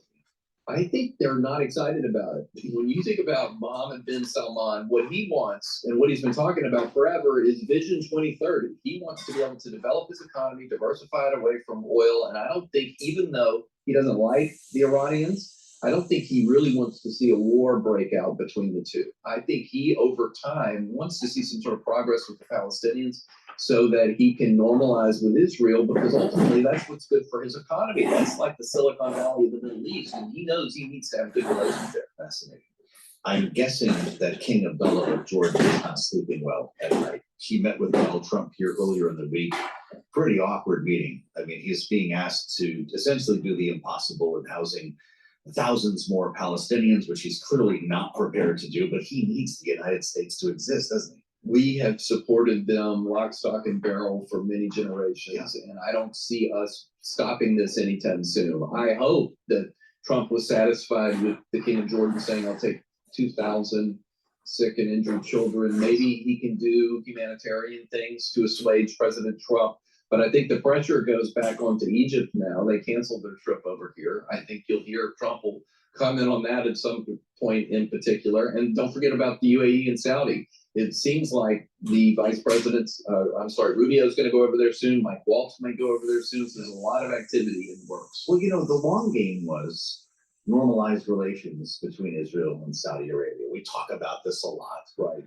That this ceasefire might help to unlock negotiations again. You start bombing Iran, we're walking away from that, right? It could be, yeah, because sometimes Iran says, well, you know what, I'm going to hit your regional allies, America, if this happens here. I don't know that they would do it. We would be over there in some sort of presence to try and shoot down the missiles that were headed towards our allies. But it would be an iffy proposition, and I don't think they're ready for it. Benjamin Netanyahu does not want to see a phase 2, is the conventional wisdom. Yeah. Will he find a way to reignite this fight in Gaza? He's promising intense fighting if hostages are not released tomorrow. I think that he's under real pressure from President Trump. It's so early in the Trump term. I know Ron Dermer and people that are close to him are saying you just can't defy the president right now. When he's saying he wants all the hostages done and he wants that distraction over with. Yeah. That's the real new factor that Netanyahu has to deal with. It's no longer just Biden anymore pushing for things. It's Trump. He's going to be here for a long time, and Trump loves to use leverage. He doesn't want that relationship to go in the ditch. How long is the window for Iran by the time they build up their defenses once again to make that impossible? It's hard to say. It's probably a matter of 6 months or more. They need new stuff back from Russia, which obviously has a lot of other designs on their own equipment. But it's not going to be there forever. I mean, Hezbollah and Iran are already trying to rebuild, so they need to think about doing it sooner rather than later, and they need to figure out how many sites they can hit. Someday we're going to have a lighthearted conversation. I just know it. Michael Allen, Beacon Global Strategies, thank you for bringing your experience and expertise to the table, as always, here on Balance of Power. I'm Joe Matthew in Washington. Glad you're with us. We'll assemble our panel next. Rick Davis and Gina Shanzano on the way in here on Balance of Power on Bloomberg TV and radio.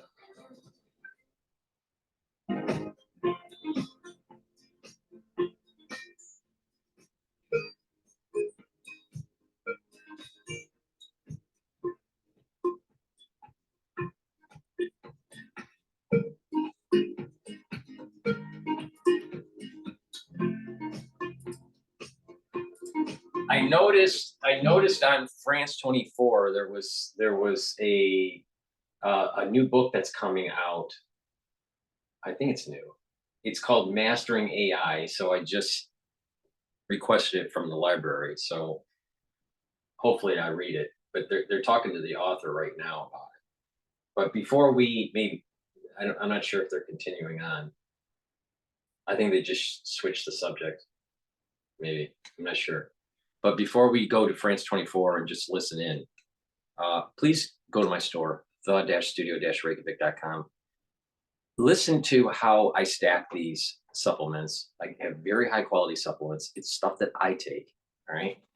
Now they're just to, tell the audience how this works. There's a core, and in the core there are 4 pillars. And the first pillar is to boost up your immune system by taking Max 35. The second pillar is to take C60 to soak up free radicals. The third pillar is to bring down chronic inflammation by taking turmeric, ashwagandha, and lignans. And then the fourth pillar is to boost up your energy levels and speed up your metabolism by taking Boomer Boost. That's the core, and then you add supplements to that. All right. Now, what will happen is your immune system will improve, your energy levels will improve, your organ systems will improve. You'll slow down the aging process, and your longevity will improve. Your vitality will improve. All right. So let's talk about the third pillar, bringing down inflammation. Take turmeric. This brings down inflammation, brings down those pro-inflammatory cytokines, but it also is an antioxidant, so it's going to soak up free radicals. Couple this with ashwagandha root. It works really well to boost up your immune system and help to reduce inflammation in the cardiovascular system. And lignans also is an antioxidant, soaks up free radicals, but it brings down pro-inflammatory cytokines. It brings down that inflammation, and by bringing down chronic inflammation, you're boosting up your immune system. It's a powder. You mix it with soft foods or with filtered water. It's up to you, or a shake. I mix it with hummus, but you can mix it with yogurt or something else. It's up to you. But taking this every day will help to boost up your immune system. It works really well when you stack it with turmeric and ashwagandha. So that's the third pillar, to bring down that pro-inflammatory response. People that are chronically inflamed, what happens is your cortisol levels are too high. And then what happens is that cortisol level, that chronic cortisol level, is immunosuppressive. So you want to bring that down. Bring down that inflammation, bring down the signaling, and then your cortisol levels will go down, and then your immune system will go up. That's how it works. So take lignans, it's a powder, take it every day, and it'll also help with your endocrine system. And take turmeric and ashwagandha. That's a very powerful stack. So please go to my store, the-studio-reykjavik.com. use discount 5 and get the products that I offer. Very high quality. I have a series of boxes that are also immune, longevity immune box. Take a look at that. Each of the anti-aging boxes and the longevity boxes are designed to be at a discount when you compare it to purchasing the products individually. And then you can add on the discount 5 on top of that. So it behooves you to actually buy the longevity and anti-aging boxes. So please go to my store, the-studio-reykjavik.com. The link is in the description of this video and all my videos. Get the very high quality supplements that I offer. It's stuff that I do. I have a very extensive anti-aging protocol that I've been doing for a long time. And over time, I've been tweaking it. But obviously it's working because I'm older than Alex Jones. Alex Jones looks a lot older than me. So take my advice. I know what I'm talking about with this stuff. Please go to my store, the-studio-reykjavik.com. Stack it the way I'm stacking it. Take my advice, target certain systems, and you're going to improve your health. Another great supplement before we pivot over is Myotrol. Myotrol is really important to take if you're 40 plus years of age, or if you're an athlete, either younger or older. Myotrol will help you build muscle and maintain muscle mass. When we turn 40 plus years of age, we start to atrophy. And part of that atrophy is just the natural loss of muscle. Another part of it is as we get older, we're not as active. So you need to do some cardio, you need to do some resistance training. And by taking Myotrol, you're going to build up muscle. What happens is this helps with gene expression for building up muscle. It also improves your mitochondria.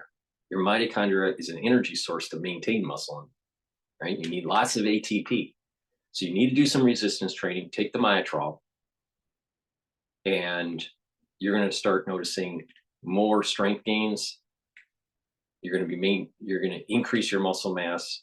And by doing that, and you're targeting your, different areas of your body with your weight training, you're going to start noticing that your bone density is going to increase, but also just overall physique is going to get better. Your back posture will get better.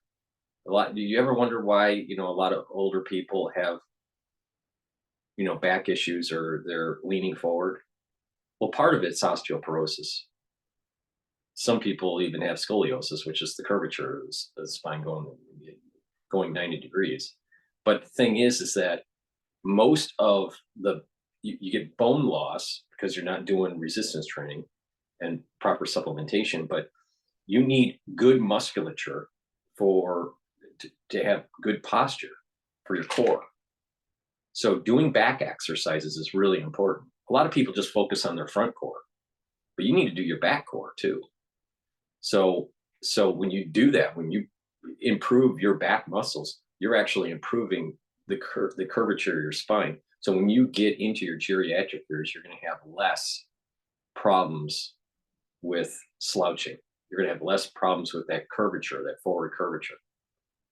All right. So resistance training is really important when you turn 40 and you continue on with that weight training.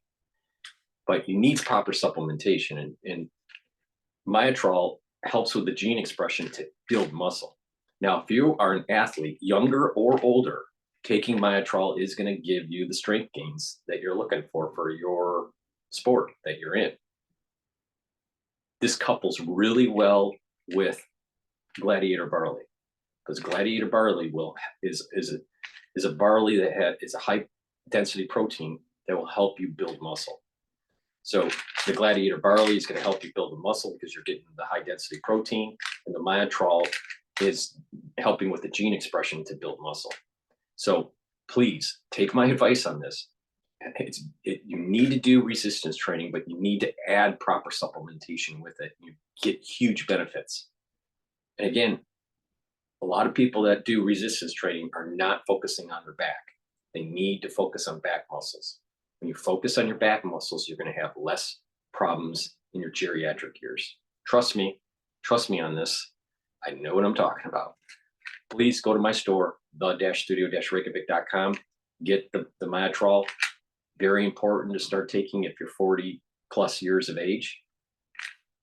And if you're an athlete, all right, because you will get strength gains as an athlete by taking Myotrol. All right, with that, let's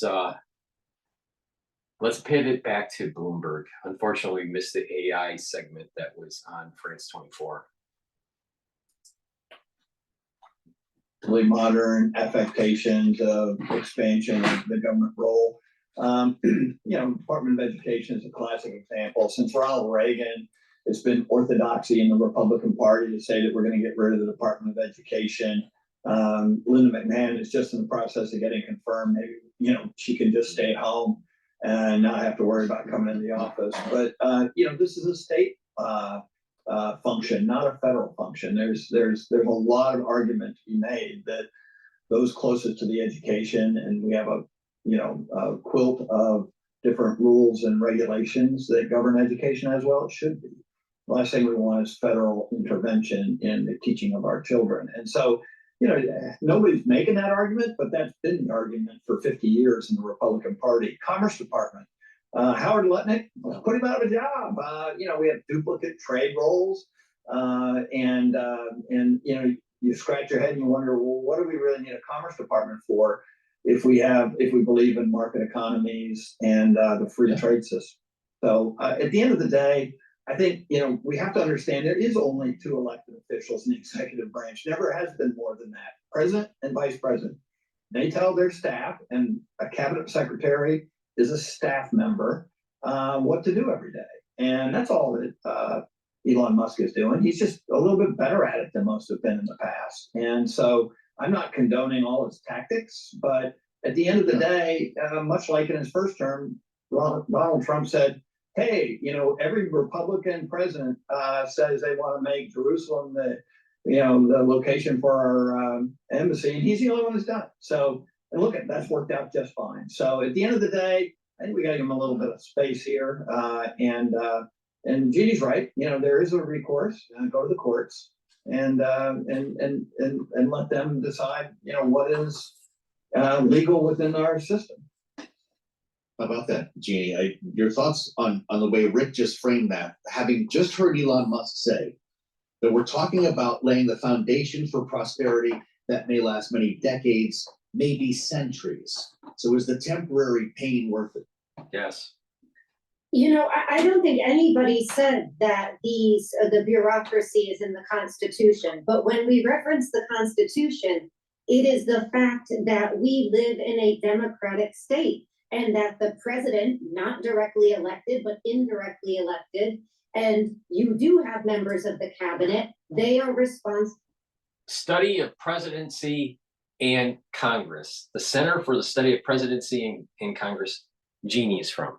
Okay? We're a constitutional republic. We're not a democracy. We elect officials, and based on our constitutional freedoms and our Bill of Rights, right? They govern. It's not, in a purist democracy, it's majority rules. We don't have that. We're not a democracy state. We're a constitutional republic. Big difference, huge difference. But she's from the Center for the Study of Presidency in Congress. What the hell are they studying? God, she is such a... Rather dollars in cuts so that they can extend tax cuts again for the wealthy. So this is the environment in which this is being had. And so this is the impropriety that people are feeling, and this is the frustration that they are feeling, and people are starting to voice concern about that. Yes, you can cut the federal bureaucracy, but don't forget, when they tried to do it, what did George Bush end up coming in to do in 2000? To take back education to the federal level, because it was that unpopular with the American public. And we are still the sovereign people in the United States, not people who are appointed by the president and beholden to no one, especially not the wealthiest person in the world. So there is so much wrong with how that was just laid out. Well, I'm glad you mentioned the budget resolution that was passed out of committee last night. This followed 12 hours of debate, the defeat of dozens of Democratic amendments. As I said, we had a lot of noise in Washington yesterday, a lot of talk about Donald Trump, no fewer than 4 encounters in the last 48 hours with the media, a lot of threatening of tariffs. Nothing was actually implemented. We did set the timeline on some to be. The real news yesterday, Rick, was this. A budget resolution approved by the House Budget Committee, as Jeannie mentioned, $4.5 trillion in tax cuts, at least $1.5 trillion in spending cuts. Is this something the Freedom Caucus can endorse that could actually be passed on the floor? Well, I think, we heard from the chairman of the Freedom Caucus that he got a deal cut. His deal was that the Freedom Caucus would be for this bill as long as, they would be able to explore another 500 billion in cuts to get it to 2 trillion, by the time the tax cuts are approved. So they got bought in, and I see no opposition to this bill at this stage. So conceptually, they could win by 1 vote on the floor of the House of Representatives and have one big, beautiful bill.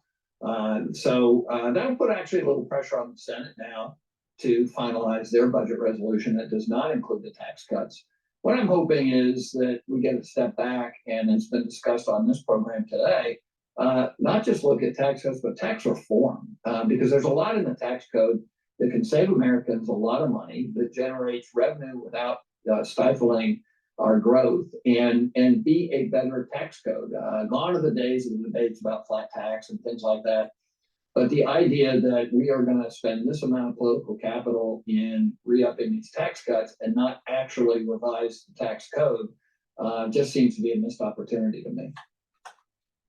Jeannie, the Democrat on that panel, ranking Democrat Brendan Boyle, Pennsylvania, called the proposal cruel, heartless, and toxic, harmful to low-income families by slashing Medicaid. We've only got about 30 seconds. Is he right?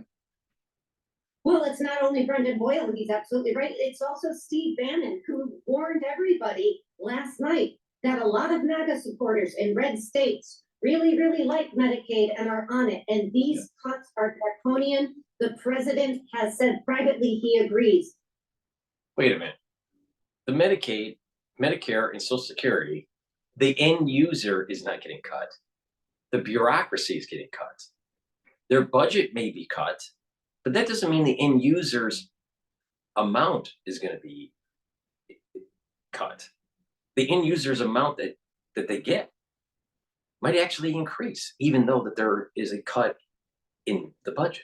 Because you got to remember, the budget involves administration and end user.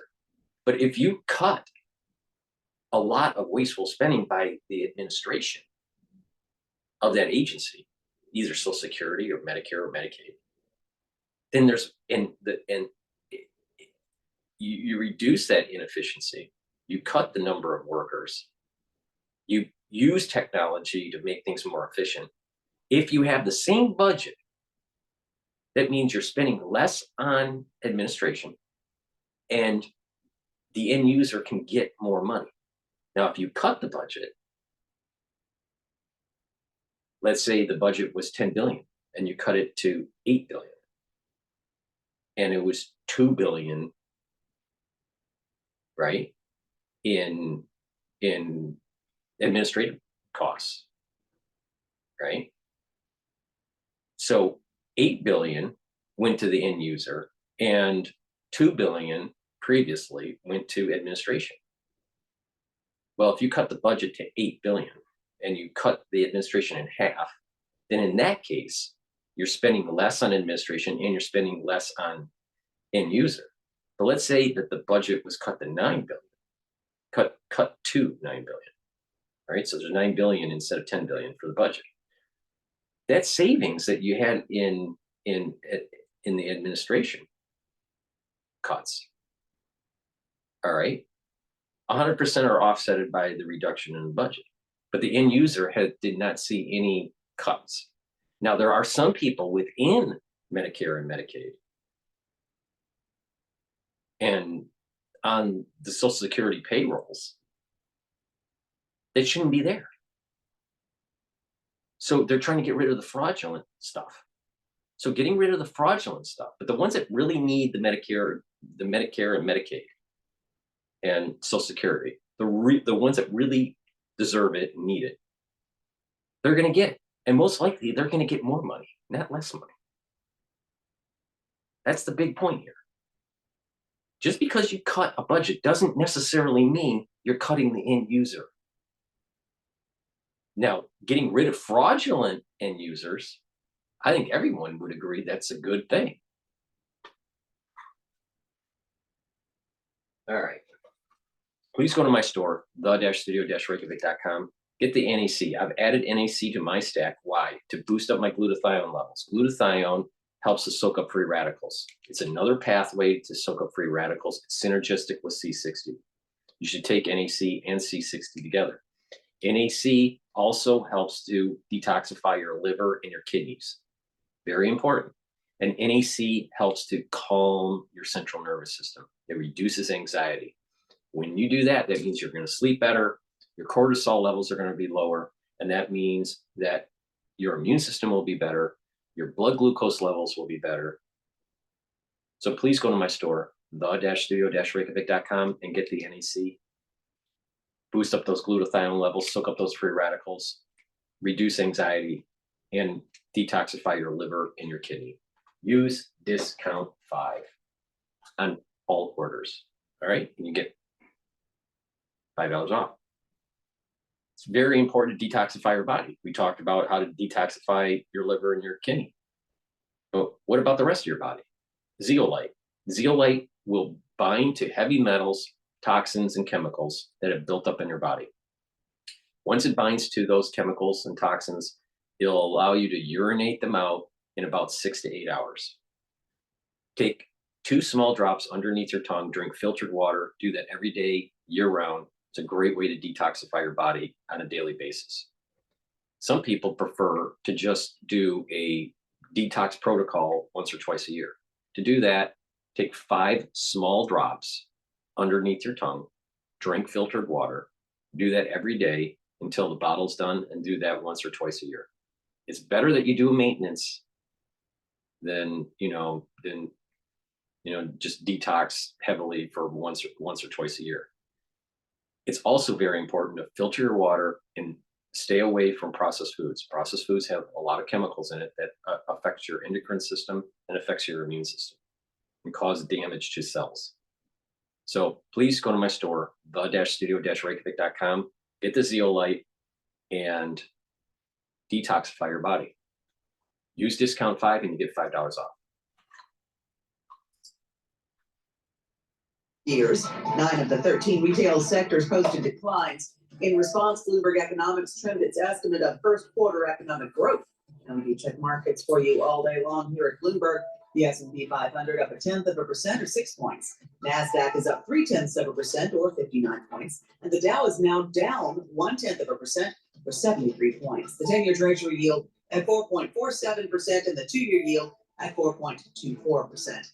Meta is reportedly planning a major investment into AI-powered humanoid robots after pushing into augmented reality and artificial intelligence. Sources tell Bloomberg Meta is forming a new team within its Reality Labs hardware division to begin work on futuristic robots that can act like humans and assist with physical tasks. Meta shares are more than 1% higher.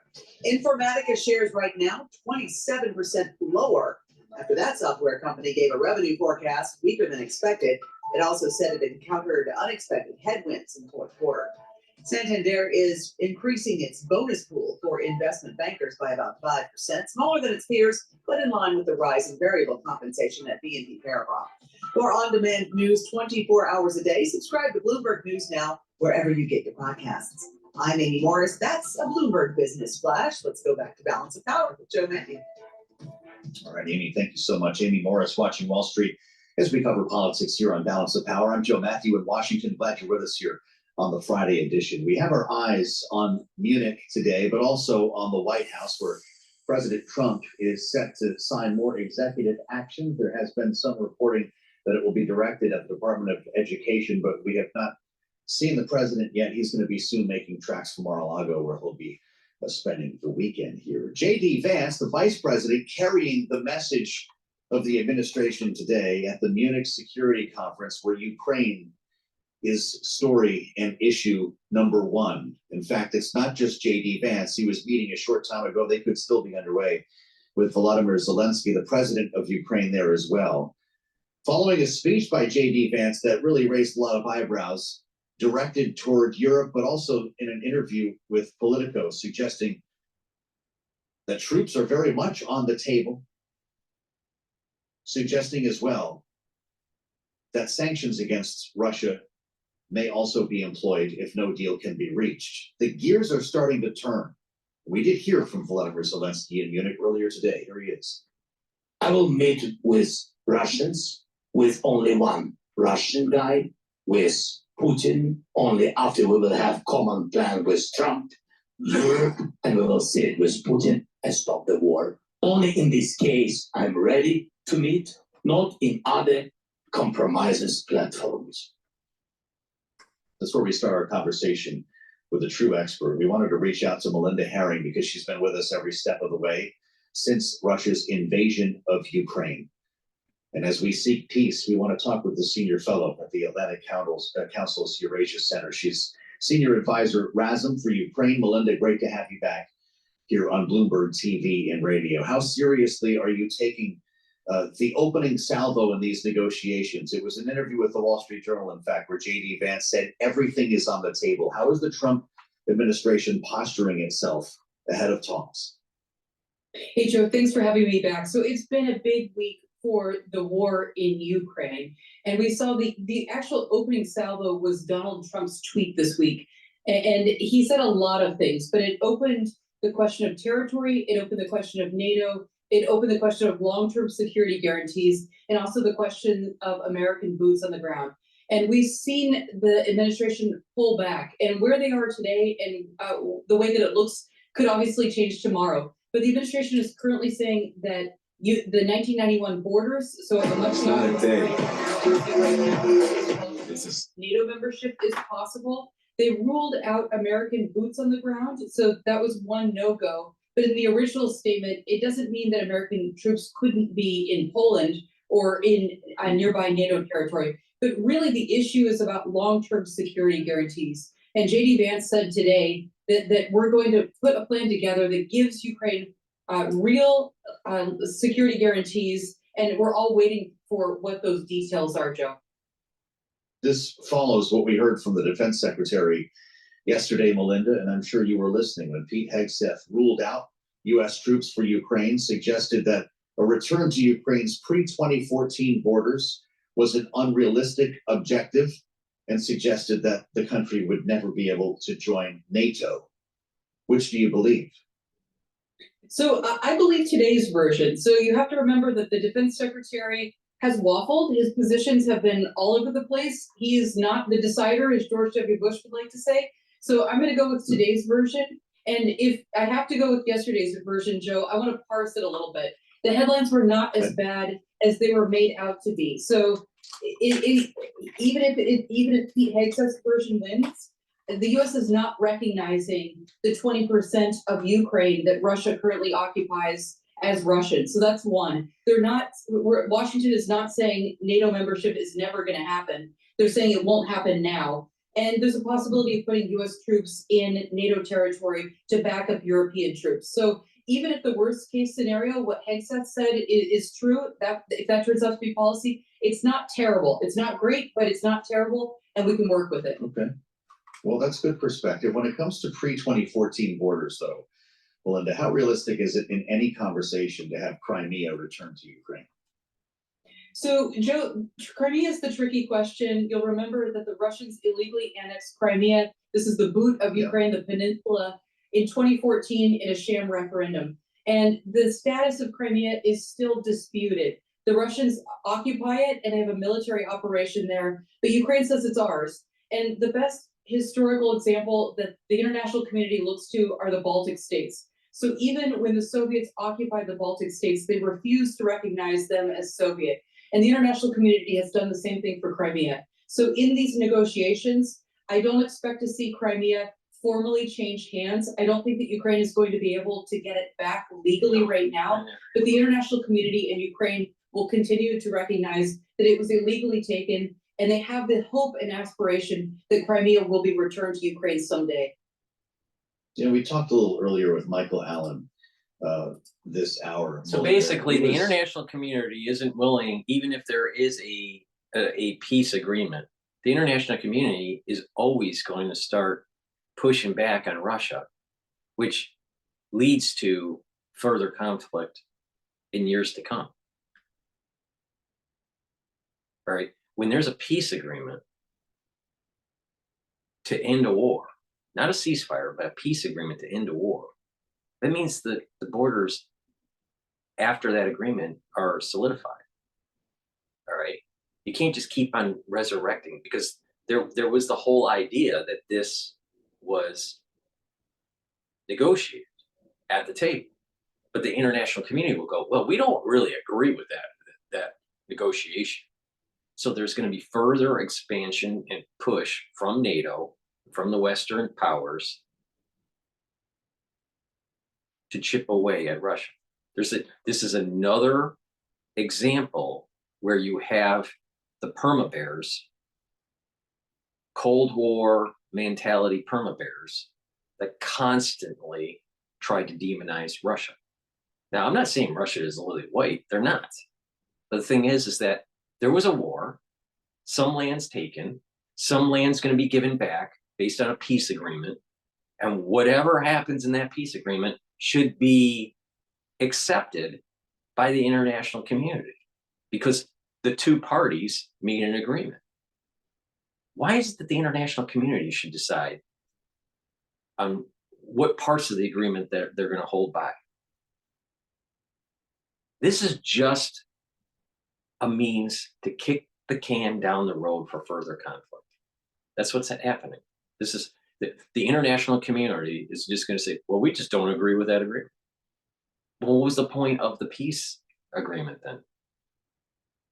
So further conflict is going to rise. Maybe certain countries will sanction or whatever, and it just boils up. Maybe it will be under Putin when there's another war. Maybe it'll be a new president that takes over years later, and then a new war starts again because of this expansionism from the Western alliance through NATO. This sounds dangerous. This sounds dangerous, what she was saying. The international community, whatever the peace agreement is, the international community needs to get on board with it. All right. Please go to my store, the-studio-reykjavik.com, and get the resveratrol. Resveratrol is something that I have been taking for decades. It's very important. It stacks really well with C60, NAD+, NAC, and ubiquinol. Resveratrol is an antioxidant. It's going to soak up free radicals. It's going to help with the health of your mitochondria. It's going to help boost up energy levels. Also helps to get rid of cells that need to be purged. Some cells stop dividing and they just sit there and collect garbage. Well, resveratrol helps you to get rid of them. Please go to my store, the-studio-reykjavik.com. Get the resveratrol, stack it with C60, NAD+, ubiquinol, NAC. It's a great way to get the benefits of resveratrol. But the key to resveratrol is to stack it. Now, I've been talking about ubiquinol. Ubiquinol is the most bioavailable CoQ10 that you can get. Most people that take CoQ10, they're not getting ubiquinol. They're getting the lower form, and CoQ10 in the lower form isn't as bioavailable. Ubiquinol is the highest bioavailable CoQ10 that you can get. So please go to my store and get the ubiquinol. It's an antioxidant. It boosts up your energy levels. It helps with the mitochondria, soaks up free radicals, and it helps to protect your neurons. Guess what? When you're 40 plus years of age, You need to start protecting your neurons. Take ubiquinol every day. NAD plus boosts up energy levels, helps to heal damage, helps to repair the damage of your DNA, and NAD plus helps to protect your neurons. It stacks really well with ubiquinol. Have you noticed a theme here? Protect your neurons. Please go to my store, the-studio-reykjavik.com, and get the NAD plus. Use discount 5 and you get $5 off any order. Actually do to make good on all the promises and secure Europe. What promises are we talking beyond paying dues to NATO and beyond investing in each country's own military? Is that what we're talking about, or is there more than that? No, there's more than that. So if you go to the Kiel Institute's website, it's a great think tank in Germany. It looks at the commitments that country donor governments have made, and then the actual amount of military kit that they've delivered. And in many of these cases, there's a huge gap between the promise and the delivery. So I'm saying Germany and France in particular need to make good on the promises that they've made. Wow. and deliver. We've rarely heard your commentary hit Europe so hard, Melinda. What's the big picture here? If talks are starting now, Donald Trump, Vladimir Putin are apparently going to get together. At one point floated to get together in Saudi Arabia. Apparently that's not going to happen. What's the window for negotiations? When does this war end?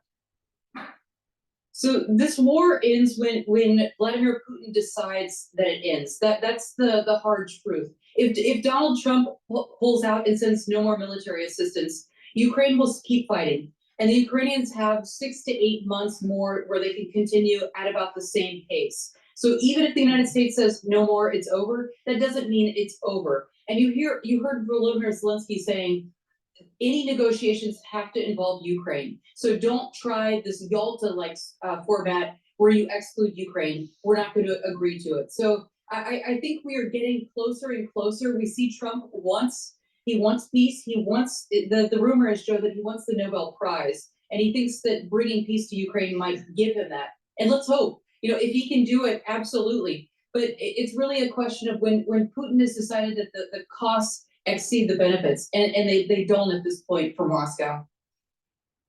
Does a peace plan need to be permanent to win the Nobel Prize? You'd have to ask the committee that one. I would urge them, though, to only issue a peace plan that involves a just and lasting peace. And that's going to mean some kind of security arrangement with permanent presence of troops in Ukraine. And it needs Article 5 guarantees. And unfortunately, NATO membership is not on the cards right now, as Pete Hegseth mentioned yesterday. Melinda, I'm really glad you could join us today. Melinda Herring, Senior Fellow for the Atlantic Council's Eurasia Center, Senior Advisor, RASM for Ukraine, and just back from Kyiv, as Melinda mentioned. Thank you for the insights, as always, Melinda. Fascinating conversation as we try to track the ball here on negotiations surrounding. All right. Maybe we'll shift to France 24 here. Please go to my store, the-studio-reykjavik.com, and get the C60. You can get it in avocado oil, extra virgin olive oil, or even MCT coconut oil. C60 has to be in a lipid, in an oil, for you to absorb it properly. Take it on an empty stomach for best absorption. If you work out, take it before your workout, and it'll soak up the free radicals that you generate during your workout, and you'll notice that you recover quicker. C60 will soak up free radicals. It's very potent because of the molecules. There's 60 carbons, and the way the electrons move around in the molecule, it allows to absorb and neutralize the free radicals. It'll help with your mitochondria, so you're going to have more ATP. You're going to reduce stress in your cell, reduce stress in your tissues. That means your organs will perform better. Your glands will perform better. Your immune system will be better. Your endocrine system will be better. In addition, you have lots of mitochondria in your neurons. So by taking C60, you're reducing the stress of free radicals in the neuron, but you're also helping to boost the ATP levels because you're improving the health of the mitochondria in your neurons. So that means your neurons are producing the neurotransmitters and firing those neurotransmitters. That means you have positive neuroplasticity. When we get older, we have negative neuroplasticity. So you start to slow down when you get older. But if you improve the health of the neuron and the mitochondria that are in the neuron, your neurons will perform better and you're going to have better memory. You're going to reduce the chances of dementia and all these other neurodegenerative disorders that happen in your geriatrics, in your geriatric years. So please go to my store, the-studio-reykjavik.com, take a teaspoon a day. Take it every day to soak up those free radicals and you're going to see positive benefits. Now, again, if you follow the core protocol and you do this on a daily basis, you're going to get additional benefits. What's the core protocol? Take Max 35 every day, take C60 every day, take the turmeric, ashwagandha, and lignans every day, and then take Boomer Boost every day. And what happens is your immune system is going to improve. You're bringing down free radicals. You're bringing down inflammation. Your metabolism and your energy levels really boost up. And then through that daily routine, your body is getting healthier. Then you couple it with other stuff like proper diet, proper exercise. You have to do balancing exercises. You have to do stretching exercises. You need to change. You need to do mindfulness, some sort of spirituality or some sort of meditative practice, and learn new things. When you do this in a holistic approach, it's a lifestyle change. But what happens is that you actually are healing your body over time. So if someone says just meditate, well, there are a lot of Buddhists that are fat and have diabetes, all right? You know, or just weightlift. Well, no. Or just take vitamin C, or just take D3. No. Or just learn. No. Or just stretch, or just do yoga. No. Just go run. No. It's a holistic approach. If you follow the holistic approach, you're going to get healthy. Please go to my store, the-studio-reykjavik.com. Use discount 5, and you'll get $5 off. Follow this idea that I have. You're going to get healthy. Trust me, it works.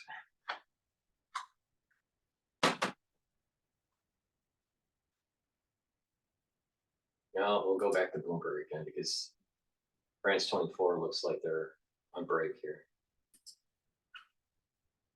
For the Treasury trade, you got a rally in U.S. Treasuries today, driving that 10-year yield below 4.5% with the benchmark set for its 5th straight week of gains. That's the longest since July 2021. There's a reason why. Yeah, but is it a good reason? Well, yeah. That's the question. Thanks for bringing us down, right? Michael McKee's going to tell us whether or not we should be concerned about these U.S. retail sales slump. Should we be concerned about the backbone of the U.S. economy? Yeah, we're going to ask Mike in just a moment. Hey, plus how Torsten Slok solved a Sherlock Holmes economic mystery. He joins us in just a moment. Also, the undocumented workers that helped build Elon Musk's factories in Texas. It is today's a big take and one of the most read stories on the Bloomberg terminal. Yep, we're going to get a view too from the C-suite, the CFO of Waste Management on medical waste, on population growth, on tariffs, also on inflation. And the star agent and Elon backer who's built a $1 billion fortune. It's a great read. All right, we're going to get to all of it over the next 60 minutes. First up, though, let's get a check on the trade. Your top business stories. Here's Amy Morris in for Charlie Pellet. All right, thank you, Carol. Taiwan Semiconductor Manufacturing is considering taking a controlling stake in Intel's factories at the request of Trump administration officials. Now, the result would have TSMC fully operating Intel's semiconductor factories in the U.S., addressing any concerns about Intel's financial state. But the arrangement may also involve major American chip designers taking equity stakes, along with support from the U.S. government. They want to make sure that this isn't solely owned by a foreign company. Shares of Intel are down 1.5%. TSMC shares down nearly 3%. We check the markets for you all day long here at Bloomberg. S&P 500 is up 0.1%. That's about 6 points. NASDAQ up 0.3% or 58 points. And the Dow is down 0.2% or 78 points. The 10-year Treasury yield at 4.47% and the 2-year yield at 4.25%. Meta reportedly planning a major investment into AI-powered humanoid robots after pushing into augmented reality and artificial intelligence. They couldn't even do virtual reality Zoom, and they're going to get into AI robots. Yeah, right. That's going to be That's going to be coming from Tesla and Boston Robotics. All right, let's go to France 24. I want to hear what's going on here. The good call that immediately work on peace and Ukraine's prospects for NATO, as well as getting its borders back pre-2014, were, quote, unlikely. So, JD Vance spoke today. Let's take a listen. We had a little snippet. Let's have a listen to what he said a short while ago with Volodymyr Zelensky. The threat that I worry the most about vis-a-vis Europe is not Russia, it's not China, it's not any other external actor. And what I worry about is the threat from within. The retreat of Europe from some of its most fundamental values, values shared with the United States of America. In Washington, there is a new sheriff in town, and under Donald Trump's leadership, we may disagree with your views, but we will fight to defend your right to offer it in the public square, agree or disagree.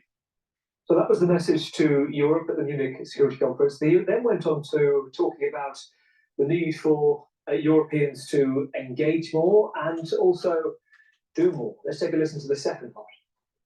How many times must we suffer these appalling setbacks before we change course and take our shared civilization in a new direction?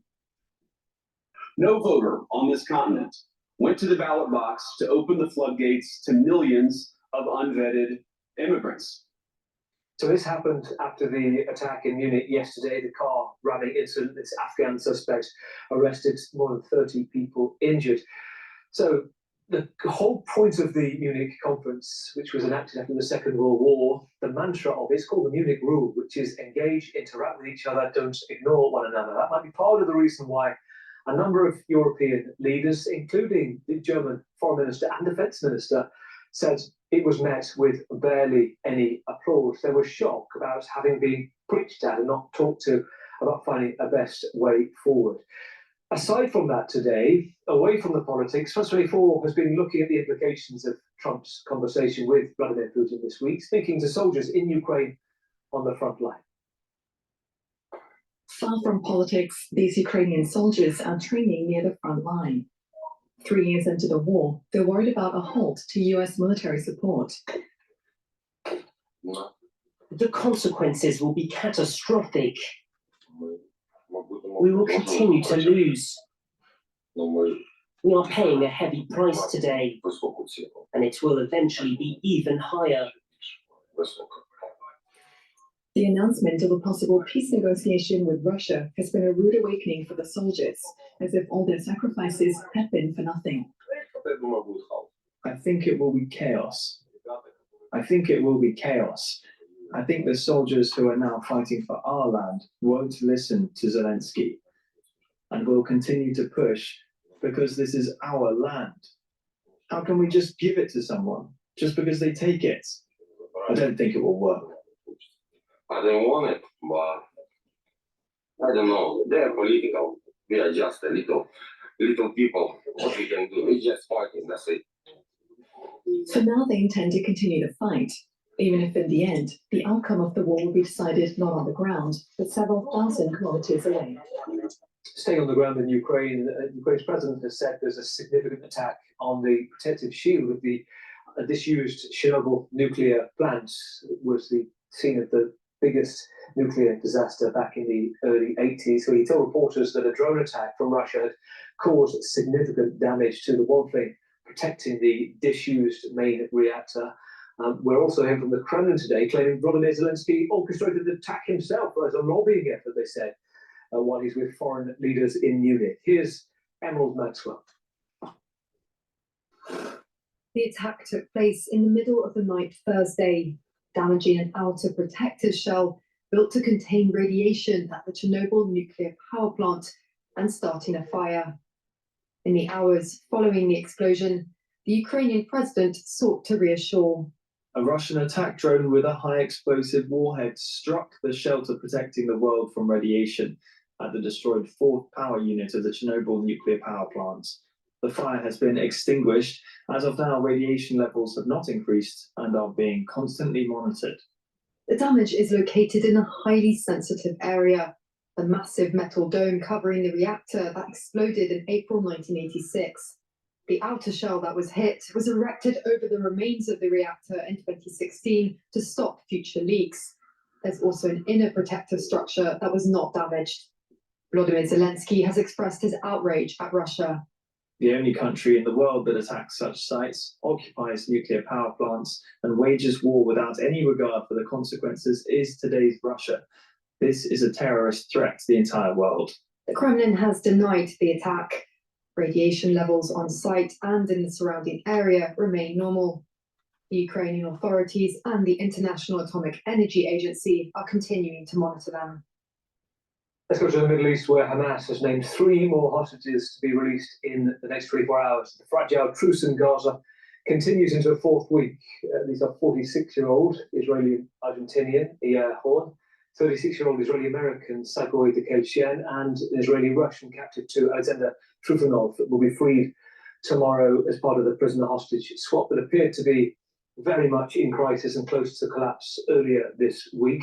All 3 men were abducted from the same kibbutz during the Hamas attacks on October the 7th. But earlier in Tel Aviv, I was speaking to Noga Tolopolsky, our correspondent there, who was setting out exactly what we know of these 3 hostages. Right, these are 3 men, and as Hamas, part of the agreement is that women would be released first and then the men. The understanding among Israelis is that these are the last male hostages who are going to be released alive.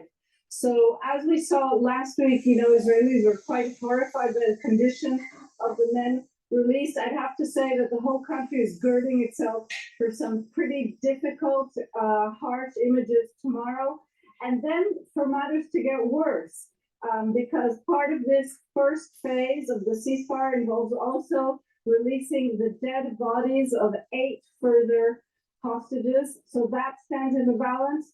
And finally, Islamic Jihad, a kind of frenemy organization to Hamas in the Gaza Strip, also today said that it would release a male hostage tomorrow. And it appears that within the Israeli establishment, no one knows if this indicates that a 4th hostage will be released, or if one of the 3 men named by Hamas is actually being held by the Islamic Jihad. And so in that case, we would expect 2 of the sort of ceremonies we've seen when they parade hostages in front of crowds in Gaza. Noga Tolopolsky in Tel Aviv. Well, it's been 20 years north of Tel Aviv in Lebanon since the assassination in Beirut of the Prime Minister Rafik Hariri. And in downtown Beirut today, thousands of people have gathered to commemorate and pay tribute to the former leader. And there are still investigations, there are still questions about how many people are involved. A few years ago, a UN-backed court in 2020 found that 1 member of the Iranian-backed militant group Hezbollah guilty for involvement in his killing. Assad's Syria, before his fall, there were many cases implicating his regime in that too. Let's get the latest from Jenny Shin. 20 years after his death, thousands have gathered in Beirut to honor the memory of Rafik Hariri. The former prime minister was killed in a suicide truck bomb explosion on the 14th of February 2005, an attack in the Lebanese capital that killed 21 other people and injured over 200. Attending the commemorations, the new prime minister Nawaf Salam and his son Saad Hariri, himself a former prime minister. After 20 years, Rafik Hariri's project continues. Thanks to you, it continues. It continues no matter what.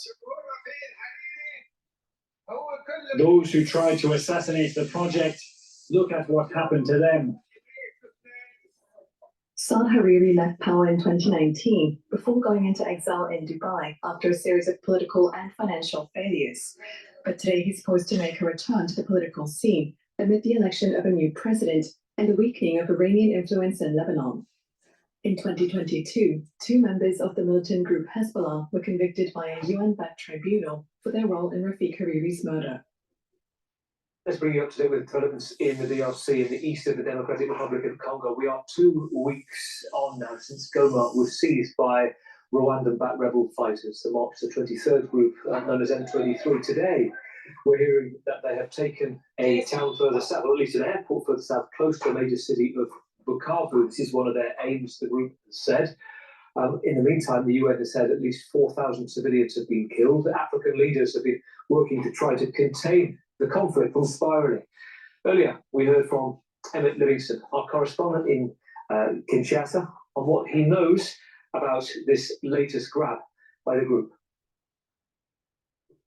So the M23 has entered Bahumu Airport, according to several humanitarian and security sources that we have spoken to.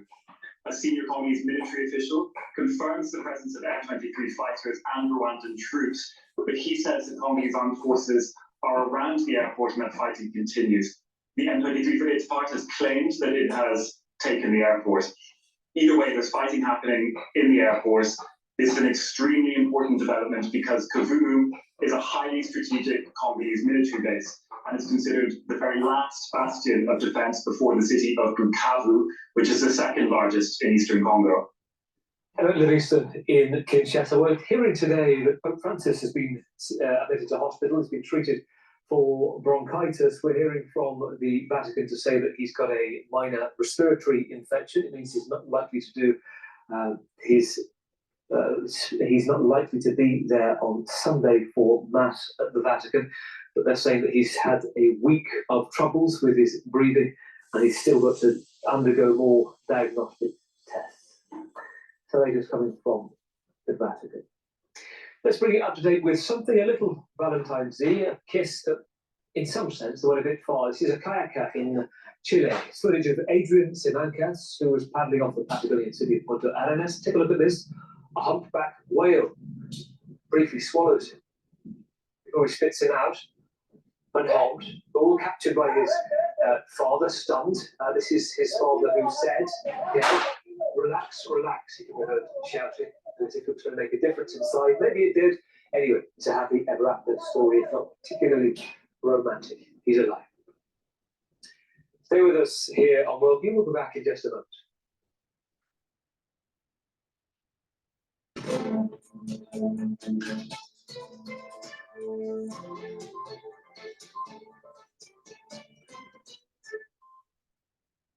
You're watching Worldview with me, Gavin Lee. Up next, it's time for People and Profit, and a look back at Paris AI Summit with Charles Pellegrin.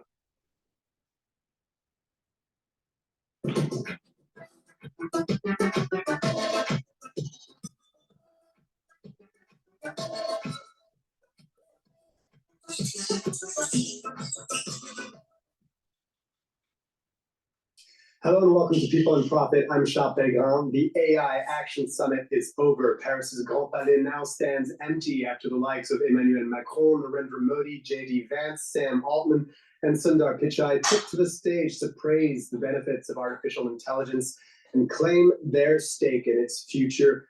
But what can we take from it? In a bid to make up for lost time, Europe and France have pledged significant boosts in AI investments and promised to keep regulations from stifling innovation.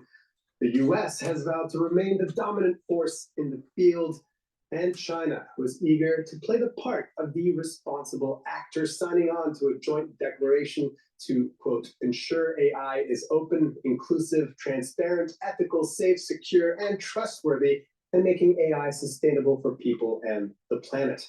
A statement which the US and UK refused to sign. Here to discuss what's happened here in Paris are Sacha Ruben, European head let me of just generative AI. quickly just plug one product here. Please go to my store, the-studio-reykjavik.com.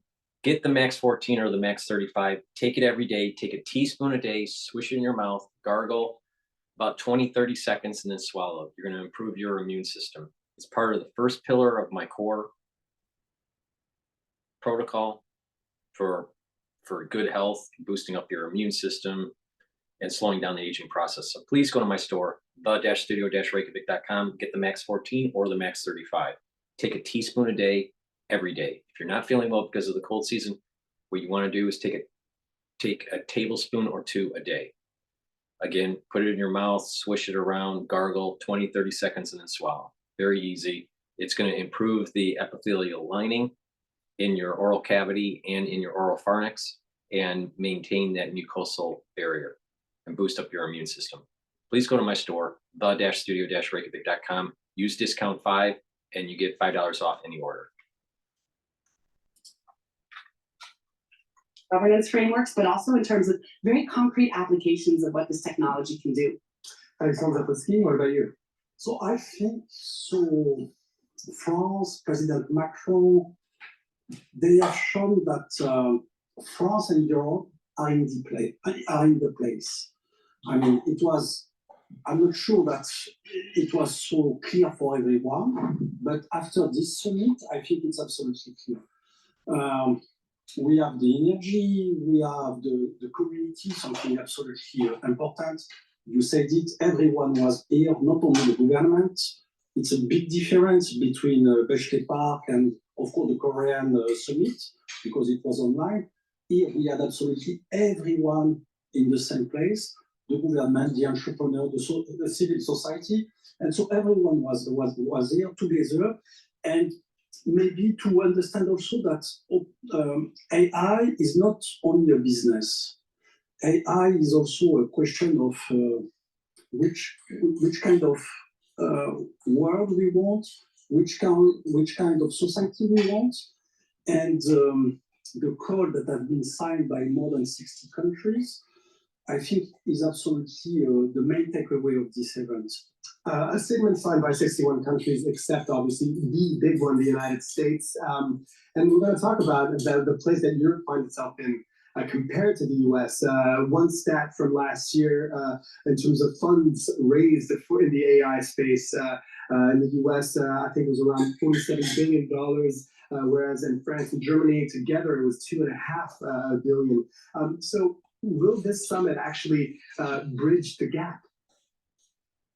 One of the key findings that we found in our report is that actually last year, more than 3 million businesses in the EU adopted AI. That's more than the adoption rate of mobile phones in the early 2000s, and it actually represents more than 5 businesses a minute, which is extraordinary in terms of the effervescence and the opportunity. What we do see, however, is that there's an emergence of a kind of two-tier economy where startups are adopting AI at a faster rate than larger businesses. So I think the key question is how do we move from kind of efficiency and productivity gains to operational transformation, both in the startups, but also in the bigger enterprise companies in France and beyond. And in this report that we've just published and launched on the margins of the Action Summit, we see that Europe has everything it needs to succeed. But there are 3 key blockers that need to be addressed. One is the regulatory uncertainty, and that is something that came up a lot in the Action Summit. In the EU, for example, we found that more than 68% of European businesses struggle to understand their obligations under the EU AI Act, and actually more than 40 euros of each 100 euros of businesses of all sizes goes to addressing compliance questions.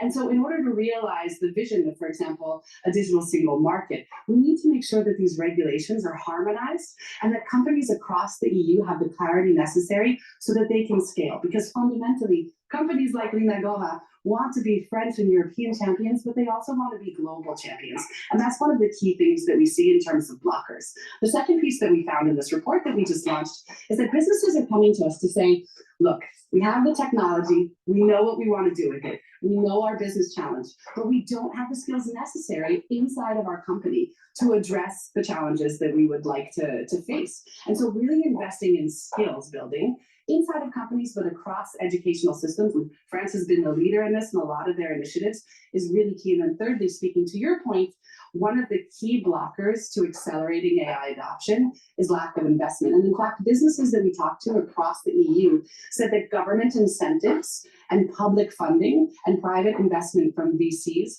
is actually one of the key levers to unlocking the opportunities of this technology. So skills, investment, and regulatory clarity, that will make the EU competitive. Speaking of the finances, during the summit, we had Macron announced 109 billion euros in AI investments in France. Von der Leyen sort of bouncing on the EU AI Champions Initiative of major corporations in the EU, promising 150 billion and adding 50 billion on top of that euros. Was that the signal as an entrepreneur in the tech space? Was that the signal that you were hoping for in terms of accessing that financing that generally is more available on the other side of the Atlantic? Since the emergence of the open source AI, and since the big waves from DeepSeek, from China, everyone has understood that it's not needed to raise billions of dollars or euros to be as competitive as the best in class.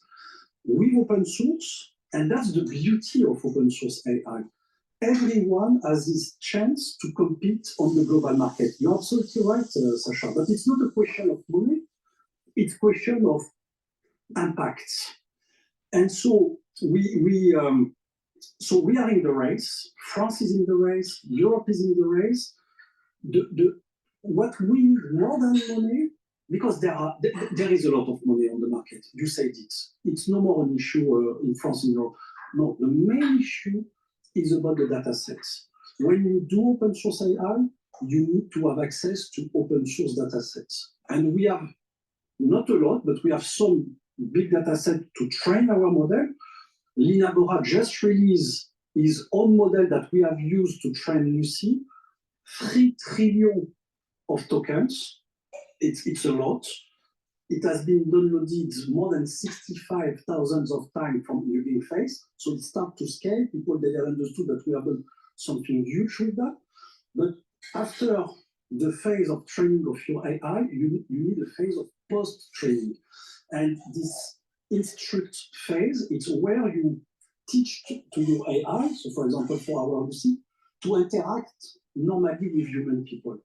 And this phase, we need to have more data on this phase. And that's the main challenge that we address, the open source AI address. And yeah, we need to work on that direction. I just want to go back on these challenges that you're facing, and you talked about Lucy. You launched a first version of the chatbot earlier in January, and it faced quite a lot of criticism and mockery, let's be honest, about notably some absurd answers where Lucy was hailing the benefits of cow's eggs and all that stuff. Did that sort of, in a way, signify sort of the place that Europe finds itself in this race? So, as I said, what we are missing is this specific data set, this question and answer to teach and to make new AI able to understand either language or a context or to interact with humans. And for this reason, we decided for our research, because Lucy is first a research project for the moment, it's not a product.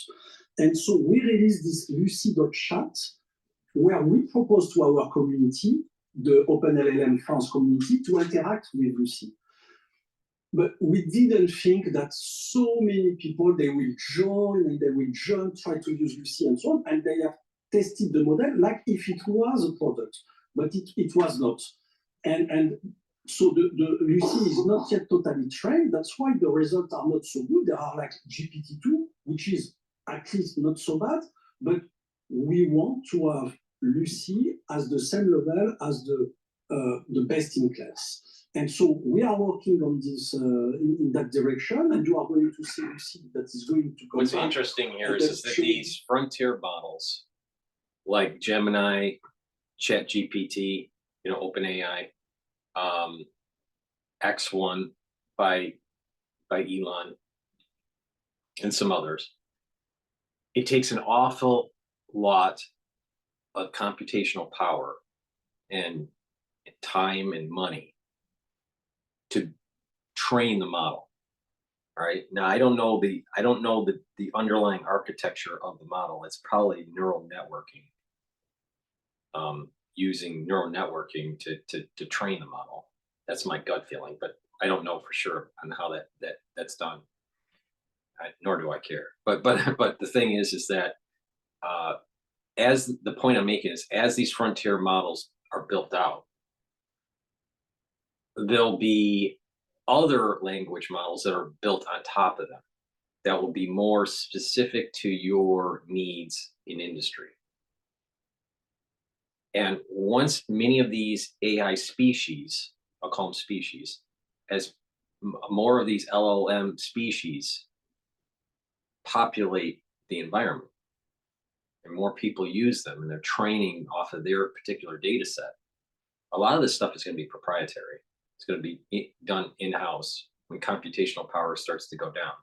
Because this is analogous to mainframe computers before PCs, right? But once AI becomes desktop, all right, and it seems to be rapidly approaching that, what will happen is corporations and even homes will have their own kind of little version of LLM that piggybacked off of a frontier model.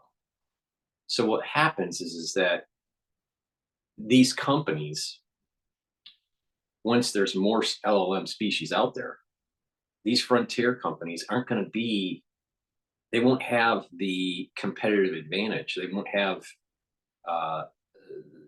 they'll lose their first mover advantage. Because what will happen is now you piggybacked off of a large frontier model. You've trained your data set. You've trained it. You've grown it over time for your particular industry, and you no longer need a piggyback. So now, what's the use of the frontier model? Unless they create something even bigger, even a more powerful frontier model. But I see that I see that the frontier model usage gets to a point where it's an S curve, where it's very few people were using it, and then now we're in the hockey stick point. But just starting where it's rapid growth of usage of the frontier models, the Chat GPTs, the Geminis, right? But then there's going to be a lot of smaller LLMs being trained off of these frontier models. And then all of a sudden, the use of the frontier model will start to plateau, maybe even decline, but at the very least plateau. So it's an S curve. So over time, the number of users will, the amount of usage measured in hours or in days or however you want to measure it, will flatten out, maybe even decline, because smaller LLMs have been piggybacking off of that LLM and trained to be used for a particular industry. And what they were saying about Lucy is kind of like what I'm talking about here. It's what happens is some of these species are going to be open source, some of it's going to be closed sourced. But the key is that you're piggybacking off of you're benefiting from the computational power that was already established with the frontier model. And you're building a narrow AI for your particular use. Now, these frontier models will go through other iterations to get to AGI, artificial general intelligence. But the average person isn't going to need AGI. So the real use cases, in the near term, are going to be training off of your data in your company, your industry, and how to use this data. But once it's trained, how much retraining does the AI need to be? Well, there may be some iterative process, but the bulk of the computation to train is going to be at the early stage. And once you have it trained, then the AI does its thing. And once you know what the AI is doing and how to solve a problem, then you already have the solution. So why do you need the AI anymore? Yes, you can automate things with AI. So the AI is continuously, using that automation process, right? But a lot of these narrow AI programming your local LLM, it's heavily intense computation at the beginning. But once you have the solution, then, once the AI knows what to do with its inputs, it's quick. But it has to train to know what to do. That takes a lot of computation. Just like learning to walk takes a lot of practices, right? And a lot of falling, a lot of bruised knees, and right. But then once you know how to walk, then walking's really easy. You don't have to go through months of training on how to walk and coordinating your muscles. It's very similar to what LLM training is. So I suspect the need for the frontier models, once there's a lot of LLMs that have been created, piggybacking off of the frontier model, you won't need the frontier models for most people. Because there'll be large LLMs, but smaller than the frontier model, that will be used to piggyback off of even smaller LLMs. And then those LLMs will grow and then eventually be used to piggyback for smaller LLMs. So it's almost a fractal. It starts with the frontier model, like ChatGPT, and then other models build off of that. So they're smaller, but those smaller LLMs will grow. And then there will be LLMs that piggyback off of those LLMs, and then they will grow, and it's a fractal. And over time, you're moving away from the original frontier model. So you actually see this evolutionary process through fractals, this evolutionary process of LLMs and these different species of AIs. So that's my take on it. But okay, let's go to Bloomberg here. I want to see what's going on with the U.S. yields. Taking up a lot of discussion at the moment, simply because my job for many years has been really easy. When the US is good, Europe is good. When the US is bad, Europe is bad. But that's simply not how things are at the moment. Right. Now the US is unusually good for the tailwinds we spoke about earlier. But the rest of the world is unfortunately unusually bad for a number of different reasons that, in my view, start with the weakness in China and the problems that China is facing for demographic reasons, because of the housing bubble bursting and because of the trade war. All those things are weighing on German exports and European exports, and also weighing on the global outlook. So I would say, in short, it really is US policy. Where is it going? How significant will be? What will actually be implemented? What will not be implemented? And then this other challenge that is that the US is pretty good, but the rest of the world is unfortunately unusually weak. And can that diversion continue? Hey, just got 30 seconds left here, Torsten. You started your career at the IMF. You spent time at Deutsche Bank, some short stints at BofA. I am just curious, and now at Apollo, what's the difference in being an economist at maybe kind of a traditional bank, a big bank, versus being at something like Apollo, a big asset management firm? We just got about 30 seconds left. Yeah, that's a very important question. So with Deutsche, I used to spend almost all my time going to clients and also traveling around the world, but discussing with people in markets, of course, customers of Deutsche Bank in rates, equities, FX, all types of areas for business. We were having a discussion about what's going on. In Apollo, I spent a significant amount of time internally talking to deal teams. That's why there's more internal focus here than what I had before. Very cool stuff. Great story. Great to get some time with you. We love reading your research. Torsten Slok, Chief Economist Partner at Apollo Global Management, and our own Ben Stuberman, wealth reporter at Bloomberg News. Check his story out on the Bloomberg.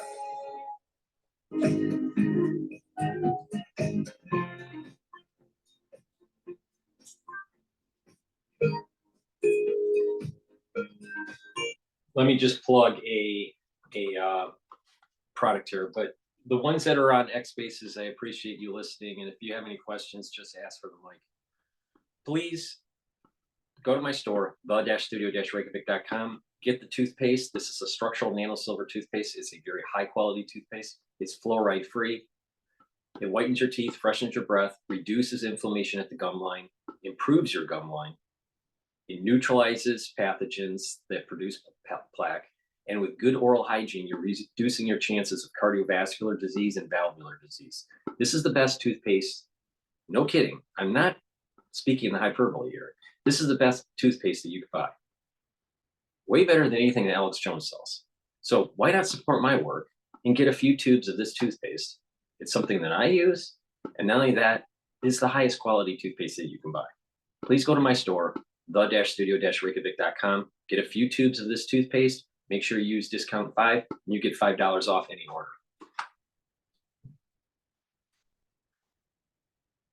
All right. Let's go to France 24 here. With fourth power unit of the Chernobyl nuclear power plant. The fire has been extinguished. As of now, radiation levels have not increased and are being constantly monitored. The damage is located in a highly sensitive area. A massive metal dome covering the reactor that exploded in April 1986.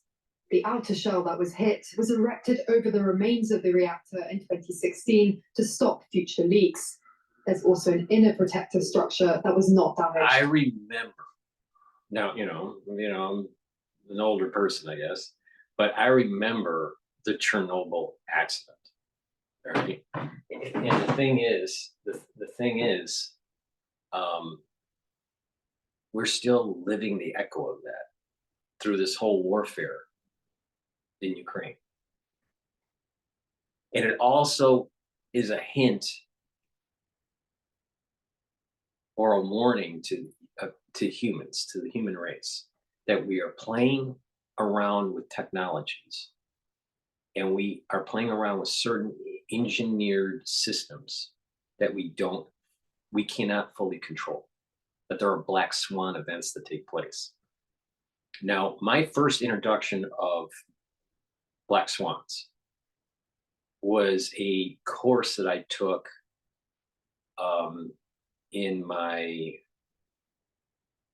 during my MBA.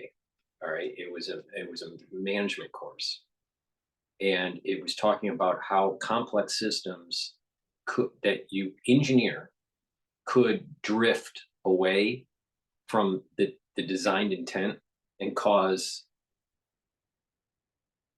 a catastrophe. Now, back then, the terms in the literature were considered flying pigs. They were called flying pigs. All right. And my professor, I don't remember his name, but the one that was teaching the class, that was his last class because he was retiring. And it was an interesting class, but that was my first exposure to this concept of chaos and black swans and flying pigs, or whatever you want to use the term. And one of the examples is you can have an engineered system like a nuclear power plant where everything seems to be in control with safety systems and backup systems and backup systems and all this stuff. But there lurks the flying pig, right? And something that's not supposed to happen happens. Like pigs aren't supposed to fly, but it happens. Now, a better term to use is actually black swan, which is a rare bird, right? It's not common to see a swan that's black. But in the literature back then, there were terms called flying pigs. So, but the key here is we are playing around with stuff. AI, nuclear power, geoengineering. We're playing around with stuff we don't fully understand. Even the immune system that we don't fully understand, it has lots of feedback loops. And when you have feedback loops, that's where the black swan lurks. You think you understand, but you really don't. So we have a war that's going on in the Eastern Front, right? And something bad could really happen. Something that wasn't planned. Someone launches a missile, it's misfired or wrong coordinates or whatever, blows up Chernobyl or blows up another nuclear plant. All right. We've had close calls so far, but we're playing around with stuff that when there is a catastrophe, which could be low probability, it's very, very high impact.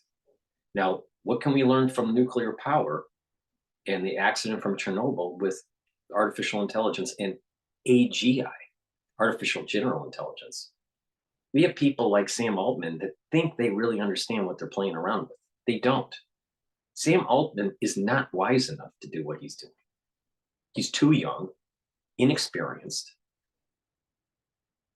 and there are some issues with his his personal behavior. So there's an ethical problem with him.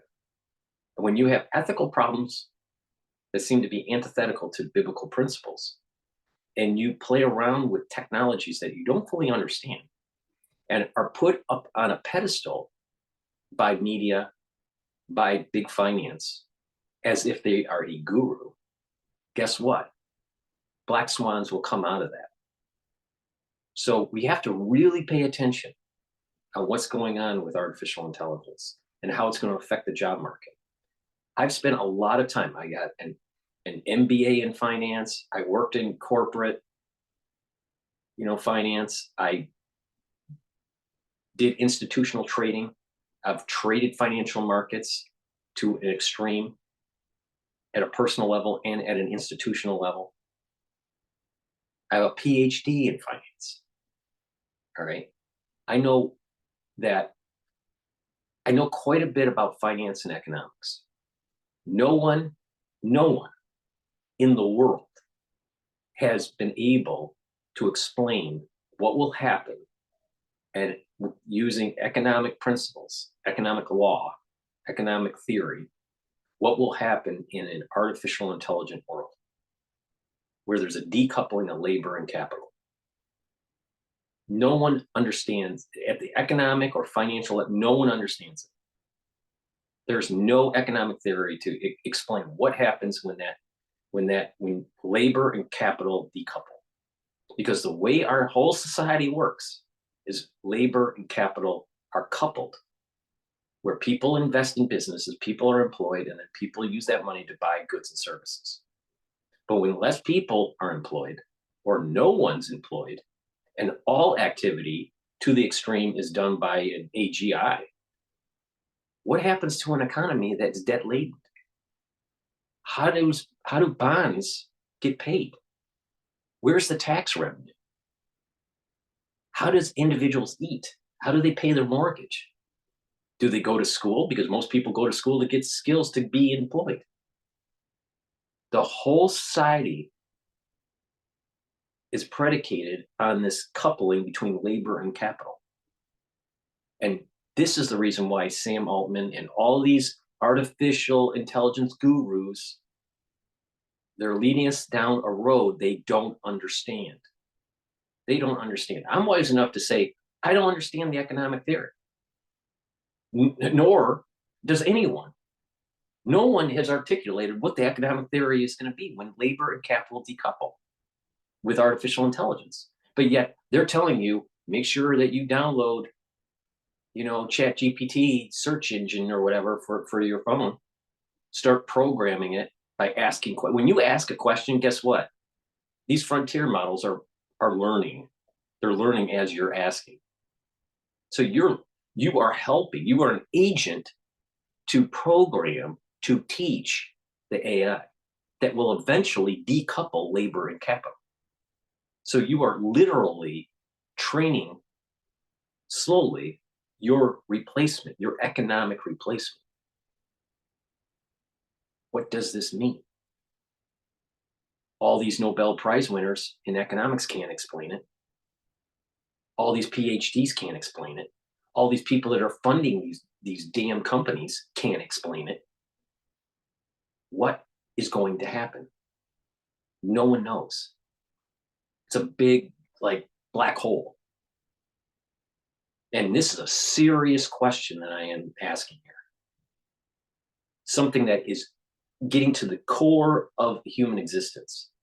What do we do?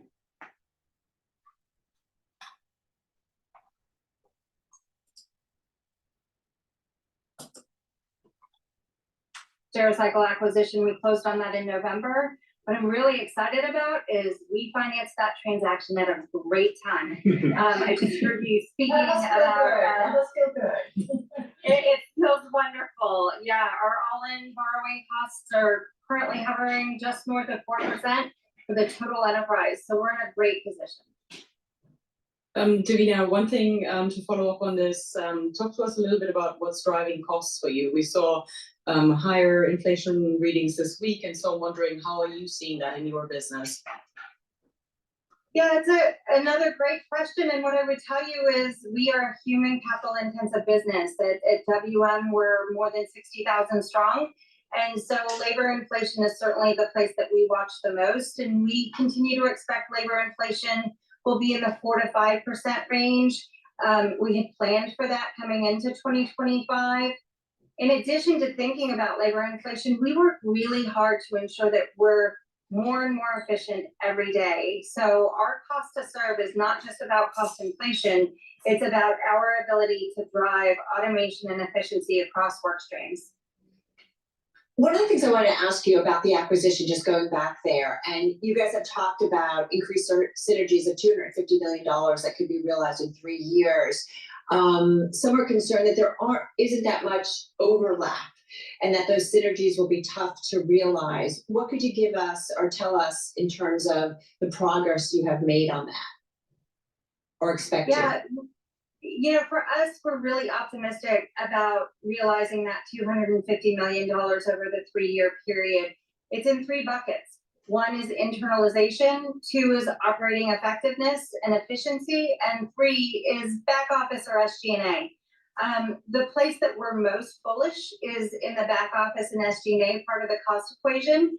For Stericycle today, they're running an SG&A as a percentage of revenue of over 24%. WM is approaching 9%. There's a lot of headroom between those 2 numbers, and we know that we're going to be able to move the dial on that pretty effectively over the next 3 years. To follow up on that, you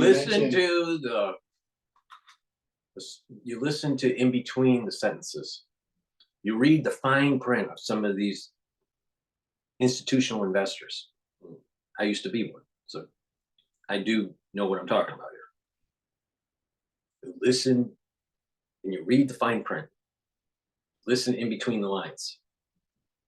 What is a common theme that they're saying? Automation. They're trying to reduce costs, labor costs, labor inflation. So there's going to be a push, just like back during NAFTA days in late 1990s and early 2000s, where there was a push to lower manufacturing costs and move to a low-cost center. And we gutted our manufacturing in the United States. Same thing is going to be happening. The first wave of this is people are going to lose their jobs because of automation, because of AI. And then the companies that do it first, they're going to get premium in the stock price. And so the shareholders are going to make a lot of money. Then all of a sudden, enough of these companies do the same thing. And over time, I can't say how many years, but over time, what will happen is less and less people are going to be employed because more and more companies have automated their processes using AI. So that means that maybe not all the workforce is supplanted or dislocated, but many will be. And what do these people do? Especially older workers that are like, maybe in their 50s. They could still work. They have lots of skills, but no one wants to hire them. Or someone that's coming out of college and a company doesn't need to hire them because they have an AGI. And what happens is that now you have deflation because you have now people that aren't buying products, aren't paying their mortgage. People are defaulting. Now, do you understand what I mean by when the decoupling of labor and capital starts to happen? In the very beginning, companies are going to be rewarded by Wall Street, but then it'll accelerate and become deflationary. And then you will start seeing defaults and then bank runs and this idea of depositors aren't depositing money because they're not getting a wage. So there will be balance sheet stress on the banks. They'll need a bailout or a bail-in. Now, do you understand what I'm talking about? with the decoupling of labor and capital? Oh, it's much more complicated than how Sam Altman explains it. Sam Altman is an idiot.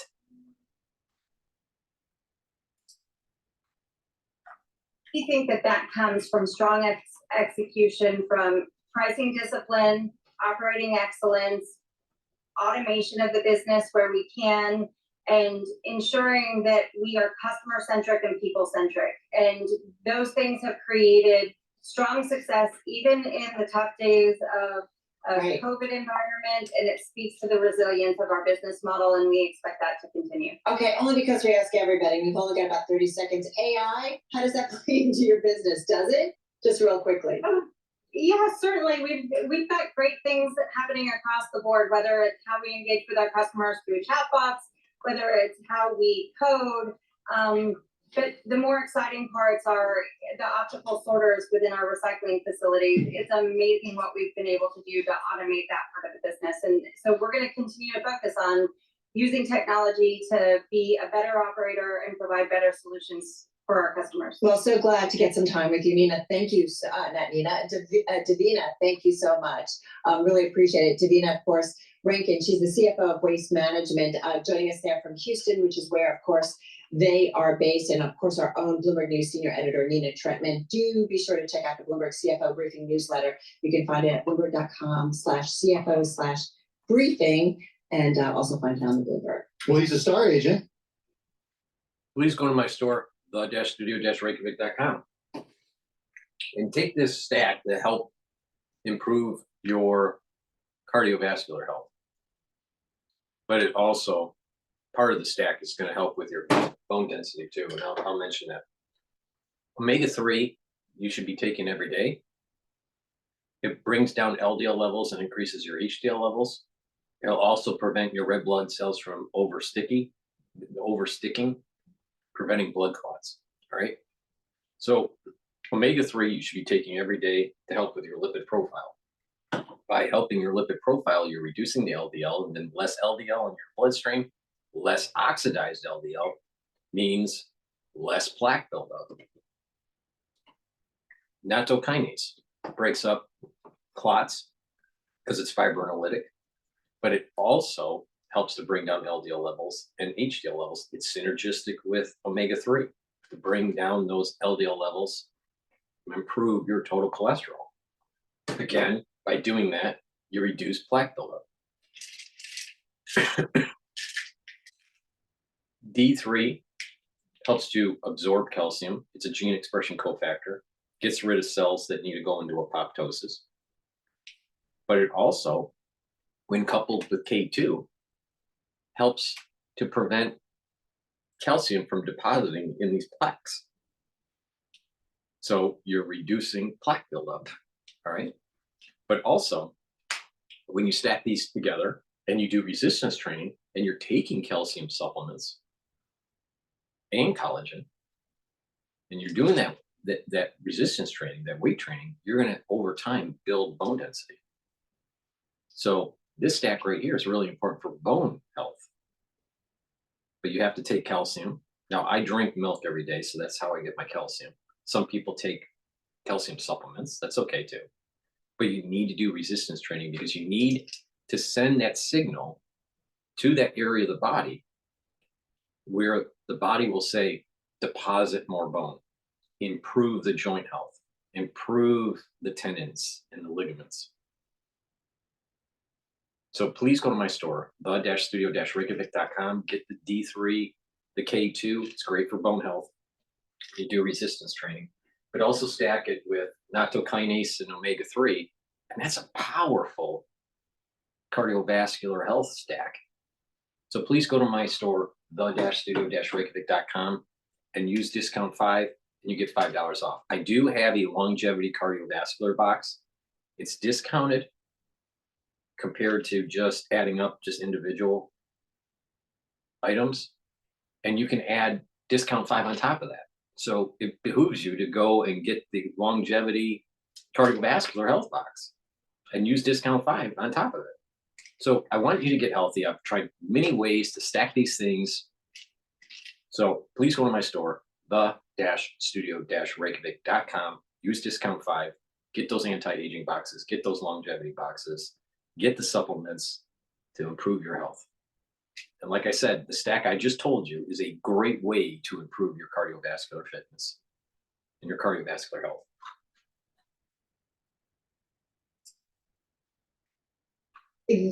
That is something impressive and stands out. Yeah, absolutely. And one of the things to note with Emmanuel as well is that not included in his net worth estimate, he also has some reported personal outside investments as well. He's rumored to be an early investor in Uber, also a reported founding stake in the Rain Group, this merchant bank that's been involved in some pretty major deals for Manchester United, SoundCloud, the Los Angeles Clippers, and Steve Ballmer. So his net worth could be significantly higher with those assets as well. Was the HBO show Entourage good for him? Yes, I have to admit, I haven't seen the show myself, but Emmanuel was the inspiration for Ari Gould, who's Jeremy Piven's character in that show. It's funny. I mean, I'm not sure to what extent he really engages with that. I think he said a few times that he never watched a ton of the show, but yeah, definitely a pop culture connection there. But the Endeavor still has these huge A-list clients. I mean, the president no longer is his client right now, but Matt Damon has been a client. Oprah Winfrey, as you read, has been a client. Exactly. Yeah, really one of the major talent agencies in Hollywood. And also they've diversified out of that as well. They purchased ING in 2014 and took with them a lot of major sports clients, in tennis, and I believe Joe Burrow's on their list, the Cincinnati Bengals quarterback. So a lot of really major A-listers inside and outside of the entertainment world. Well, but we've really not learned anything. We talk about that Elon-backed group that is going after OpenAI. He's part of that group. He is, yes. So he was named in that. This is the, $97.4 billion bid to buy out the nonprofit, which controls OpenAI. And yes, Emmanuel was listed as one of the reported investors. Which I thought was kind of interesting among the group of investors. His name really kind of stood out. Yeah, we don't know anything about his stake. Think about it. Let me give you an example of why Sam Altman is someone that you need to worry about. Not only does he have problems with ethics, he doesn't understand the technology that he's building out that could cause a major externality to the human race and existential threat. But not just that, the term OpenAI is a canard. It's closed AI. To go. Was it particularly difficult to value Emmanuel's assets, given that the majority of his wealth is in this public company, or was this one of the rather more straightforward ones? Yeah, well, our timing here is actually pretty lucky in the sense that Endeavor's actually on its way to going private. So we have kind of a limited window where we can really get a good look at Emmanuel's holdings. So Silver Lake, private equity firm, its majority shareholder, is taking the company private. The deal is expected to close sometime in Q1 of this year. We'll see about that. The stock has actually risen quite a bit, so there's some potential litigation from shareholders. We're going to be seeking a better bid because the stock is up so much. Stories. Stay tuned. Dylan Sloan, wealth reporter at Bloomberg News. Thank you so much. For those watching on television, the close coming your way in just a moment. Tim and I continue. All right. So we have the S&P 500 is at 6,117. NASDAQ's at 20,006. Please go to my store, the-studio-reykjavik.com. Get the structural nanosilver gel. I have it in two different methods of use here. You can use the dispenser, the quick dispenser, or the tube form. But get some structural nanosilver gel. It's a dual purpose product. Have it ready at your work or at home. If you're not feeling well or the people sick around you, it's really important to put it on your hands, around your mouth, around your eyes, around your ears. Lightly coat your nostrils. It stays active for 5 hours. It also helps to heal your skin. A cut, an abrasion, a minor burn, it'll speed the healing process by a third. And it's not only helping with wounds, but it also, you can apply it every day on your skin. And a great way to do it is to put it on your skin at night and then exfoliate in the morning, and then your skin's healthier topically. Also, I have a skincare box called the Anti-Aging Skincare Health Box, beginners and advanced, where you have the structural nanosilver gel, vitamin C, and collagen. Now, what that skincare box does is that you're improving your skin health at the topical layer with the silver gel, but your dermal layer will improve with the collagen and the vitamin C when you drink filtered water. Because you need about 32 to 64 ounces of filtered water a day with this throughout the day. And that water will cross-link with the vitamin C and the collagen and improve your dermal layer. So this takes care of your topical part of your skin, the top layer. The middle layer is the collagen and the vitamin C and the filtered water. And then the advanced box has resveratrol and C60 in it, which helps with the basal layer, and that's where your stem cells are to produce new skin. All right, your skin recycles and sheds. And the upper layer has more keratin, while the lower layer has the least amount of keratin. So use this as a skincare, but there's other purposes too. In addition, if you shave, let's say a guy shaves their face, using this as an aftershave helps to soothe that shaving experience. Women, if you're shaving your legs, use this on your legs, and this will help the razor burn and soothe the skin after you shave your legs. So this has a dual purpose. But again, use it when people around you are not feeling too well. It works great, stays active for 5 hours. It's way better than Perel. Please go to my store, the-studio-reykjavik.com, use discount 5, and you get $5 off any order. All right, let's go back to France 24 here. This complaint. We want to understand and know better exactly what was Apple doing with these recordings. In my personal case, when I worked for this subcontractor in Ireland, I was supposed to listen to 1,300 recordings a day, and there were dozens, if not hundreds of us back in Cork, Ireland. That was one of several sites in Europe in which there were subcontractors and people who were listening to these recordings in order to annotate them. But now Apple has responded saying that this is very much a necessary process if they want to streamline Siri and their voice recognition system in order to understand their users better. How do you respond to that? Well, maybe it's a necessity for the company, but then what about regulation? Are they compliant with the law? Are they compliant with European law? Are they compliant with French law? Are they compliant in every country in which they proceed with this type of data collection system? And we're not talking about just 100 or a few hundred recordings. We're talking about millions. In their 2019 statement, they said we only use 0.2% of the total amount of recordings we collect through Siri for this project. So the question is, what is the total amount of recordings that they actually collect every year, and for which purpose? That's what we're asking today with this complaint. And how many recordings had you got through by the time that you thought enough was enough? 46,000. 46,000. I need to just, if you can give me a second about this, I think this is important.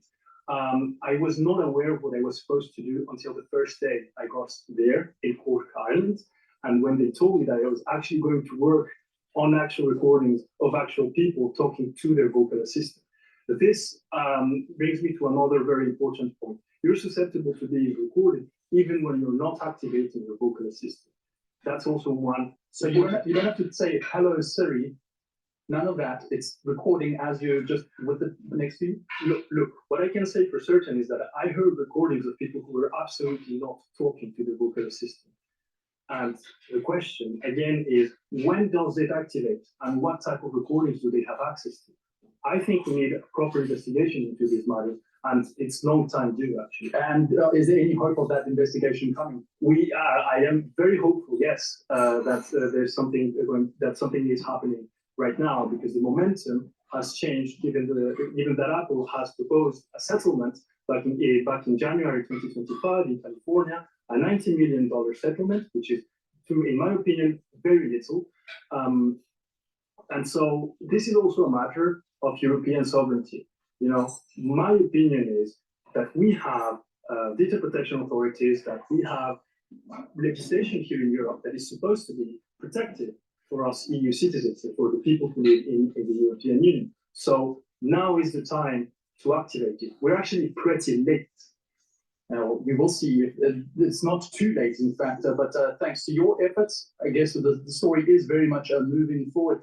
Thomas, unfortunately, that's where we have to end it here. But Thomas Bagnet, thank you so much for just speaking to us here and providing your insight. Thomas, of course, running the whistleblower on this Syria issue here on France 24. Now, we move over to the sidelines of the Munich Security Conference, where US Vice President J.D. Vance has been holding a meeting with Ukraine's President Volodymyr Zelensky. The talks are seen as a key moment for Kyiv as it tries to keep Washington on side. That all follows Donald Trump's announcement of peace efforts with Russia and Vladimir Putin. Here's just a bit of what was said by Zelensky and then J.D. Vance. We're thankful for support President Trump. Good conversation today. Our first meeting, not last, sure, and really what we need to speak more, to work more, and to prepare the plan how to stop Putin and finish the war. We want peace very much, but we need real security guarantees, and we will continue our meetings and our work, and we will be very happy to see General Cavalcante. Fundamentally, the goal is, as President Trump outlined it, we want the war to come to a close. We want the killing to stop, but we want to achieve a durable, lasting peace, not the kind of peace that's going to have Eastern Europe in conflict just a couple years down the road. So we have a number of good conversations about how we might accomplish that together, and certainly we'll have many more in the days, weeks, and months to come. Let's get some reaction now with France 24's Emmanuel Chaz, and she joins us from Kyiv. Emmanuel, we heard from both leaders there, Zelensky and J.D. Vance, very much a diplomatic, getting to know each other, it almost seemed. And yet there was a lot of stuff said, which we didn't hear there. What do you take away from those meetings? Well, first, Volodymyr Zelensky was expected by Ukrainians to have this meeting also as a response to what happened earlier that week, this phone call between Donald Trump and Vladimir Putin discussing the future of Ukraine without Ukraine. That really didn't go down well here in Kyiv for people. They really felt left out. They really felt betrayed and abandoned by the US, even if just that phone call doesn't mean that negotiations will take place. It doesn't mean that a ceasefire will be agreed upon, and it doesn't mean a peace deal will be reached, but it excluded Ukraine. So that meeting per se was important for Ukrainians for that matter. What I take away from it is that Volodymyr Zelensky made clear that he wanted a real security guarantees for Ukraine in order to consider a peace deal. He also said that he would sit only with one Russian, and that would be Vladimir Putin, and that in itself was already a huge compromise for the from the Ukrainian side, given that Ukraine is the country that has been attacked, that is currently under Russian attack, and now Russia is the aggressor. That is a compromise that Kyiv is ready to do. Kyiv is also ready, says Volodymyr Zelensky, to consider a peace plan if it is being discussed both by Trump and by the European Union. So all allies together, and not just Washington, and not just when Washington talks directly to Moscow. He's also been saying that it was a good meeting he had with Vice President J.D. Vance. It was their first time meeting, and Volodymyr Zelensky also said that he would keep on working on the document being a disagreement between Kyiv and Washington on the exploitation of rare earth minerals that Donald Trump was mentioning also a few days ago, that if a trade agreement could be established, then the US would offer security guarantees to Ukraine. And as we've heard, J.D. Vance talked about wanting a durable, lasting peace in Ukraine, in order not to have a war starting again in a few years' time. But also he launched a blistering attack against EU leaders and against EU values. He called out democracies for not listening to the will of its people. He said, of their people. He said that free speech was endangered in Europe, in between other things, and that really didn't go down well in Germany, especially Germany, which is hosting this conference in Munich. The defense minister of Germany, Boris Pistorius, called out J.D. Vance on this speech. He said, democracy was just called into question by the US vice president, and that is not acceptable. Also, because that was not the object of the meeting. The meeting was very much to talk about defense and security, and that's not something that J.D. Vance addressed in that part of his speech. And we also had the EU's foreign policy chief, Kaja Kallas, saying that it felt like the United States was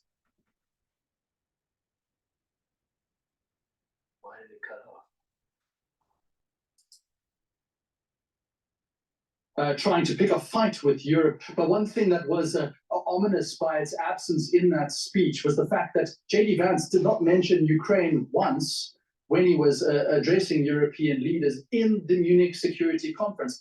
Surely that will worry Kyiv at this point.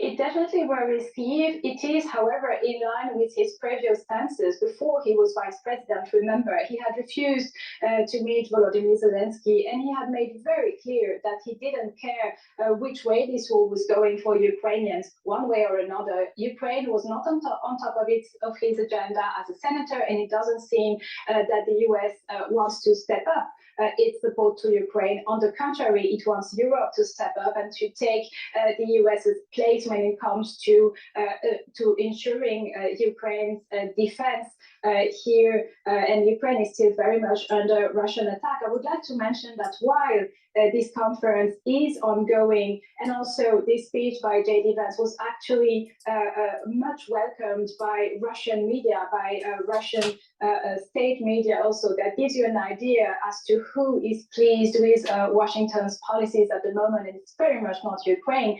And just also to give you the full picture, not only did we have 48 hours ago ballistic missiles here upon our heads, over our heads in the capital Kyiv. Last night, the fourth reactor of Chernobyl nuclear power plant was also under attack when a kamikaze drone launched by Russia crashed into the container of the power plant. The radiation level stayed the same, but there was a fire. It has been extinguished, but Volodymyr Zelensky and other leaders here in Ukraine called this as a terrorist attack and warned the world that such attacks could be a danger for the entire international community, not just for Ukraine. And it just shows you how immediate and urgent everything is in terms of Ukraine with that support. Emmanuel Chaz, please keep safe as always, and thank you so much for joining us here on France 24.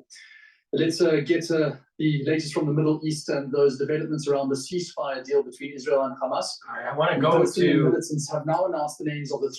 I want to go to Bloomberg because they're talking about AI plans to overhaul China iPhones with AI. Themselves another lever they can pull to potentially make money there.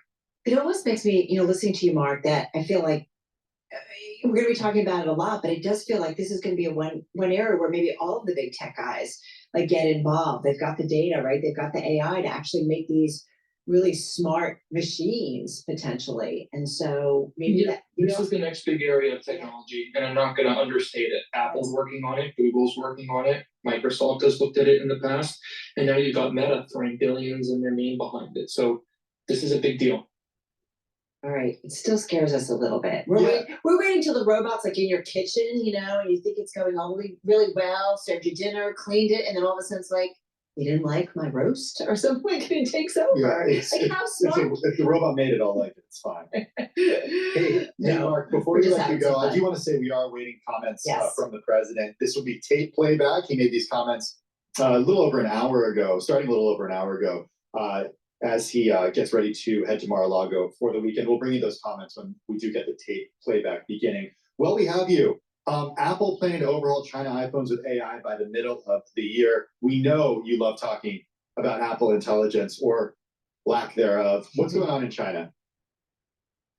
Very funny. By the middle of the year, they're going to release a software update that brings artificial intelligence features to iPhones, iPads, and Macs. they're partnering with two companies, Alibaba and Baidu. And we start with Baidu. That's the consumer-facing partnership. Alibaba is more behind the scenes. So Baidu is going to power things like visual intelligence, maybe some integration in Siri. Alibaba is working on what I'm calling a censorship layer or censorship engine on top of Apple's on-device AI models. So Alibaba is going to be essentially a conduit between the Chinese government and regulators and Apple devices to make modifications, block, filter, censor content, what have you, on Apple devices. That's the only way Apple's able to get Apple Intelligence into the market. Now, obviously, this is, to us in the US, this sounds like a privacy nightmare. It sounds like, wow, this is really strange, but that's life in China for all the applications and services that run there. All right, we're gonna leave it on that note. So glad we could catch up with you, and congratulations. So they're basically, Apple is capitulating to a big brother national security state, also known as the PLA and the CCP.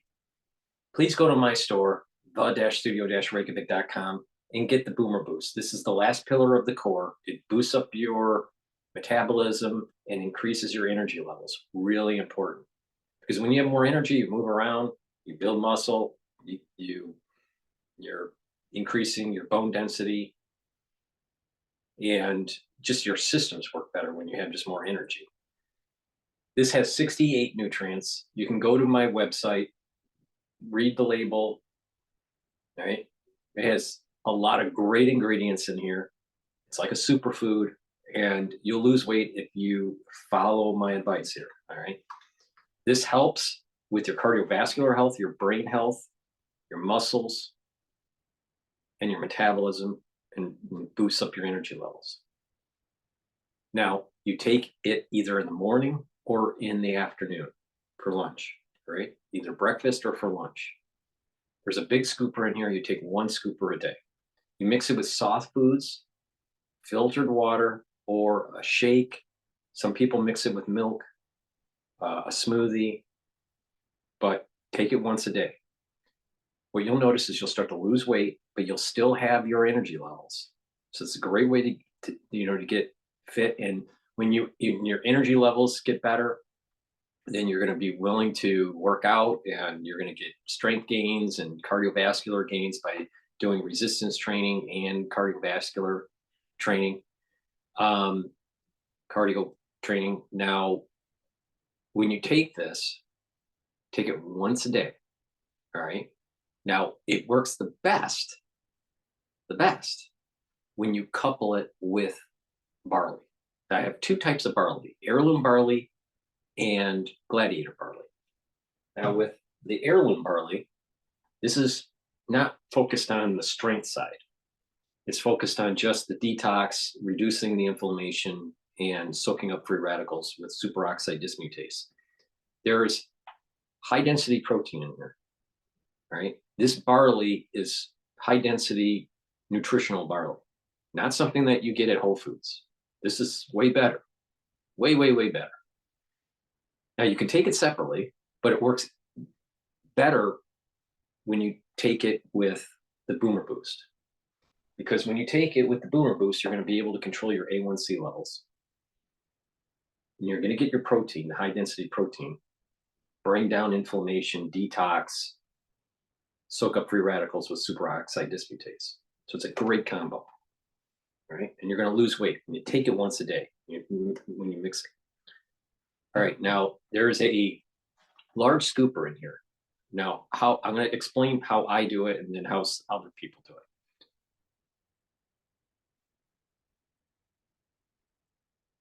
it. How I do it is that I take a quarter of a scoop a day. All right. But some people prefer to have more protein in their diet. So there are many people that take a half a scoop or a full scoop. Now the label says take a full scoop. And that's up to you if you want that much protein. But it's high density protein. My recommendation is take a half a scoop. All right, and mix it however you want to mix it, either in filtered water or a smoothie or hummus or yogurt or a shake or however, all right? But I take it I take the barley with the Boomer Boost. So I take a quarter of a scoop and I put it with the Boomer Boost. But that's because I don't want to take too much protein. But what I do is I cycle my workouts. I do a ramp up with high intensity workout, and then over a period of time I ramp it down to heal my body, and then I ramp it back up. So in the ramp down, I take low density. In the ramp up, I would take like, in the ramp down, I would take about a quarter scoop. In the ramp up, you can take more protein to build muscle. Okay. Now, I'm fine tuning my body to this. All right. Most people wouldn't do that. So the average person, take a half a scoop. All right. Now, if you prefer to get more protein in your diet, then take a full scoop. The label says take a full scoop. But what I have noticed for me is it depends on where I'm at in my workout. If I am in the ramp down, I take a quarter. If I'm in the ramp up, I would take a half scoop. So my recommendation is take a half. But the label is saying take a full scoop. But take it with the Boomer Boost. Now, if you're not taking it with the Boomer Boost, then take a full scoop. All right. But there's a big scooper in here. Take a half. Typically take a half scoop. All right. But mix it. Take them together. Take it for breakfast or lunch. And what you'll notice is you're going to lose weight. All right. Don't eat this and your lunch. This is replacing your lunch. All right. And with that energy levels, and you're just going to feel just healthier. You're going to sleep better. And when you work out, you're going to recover quicker, and you're going to see huge gains. Now, you can take the Gladiator barley if you want to get all the benefits from the heirloom barley, but you'll get strength benefits.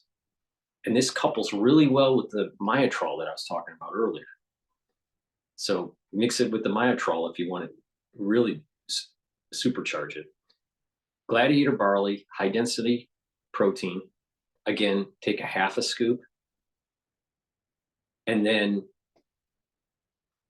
the best results is to take it with the Boomer Boost. Make sure you do resistance training, and you're really going to get the muscle mass increase, and you're going to have a quicker recovery time.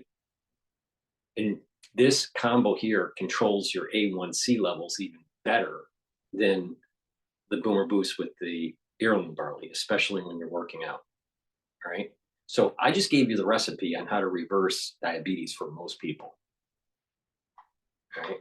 Now the key is take it in the morning or in the afternoon for your lunch.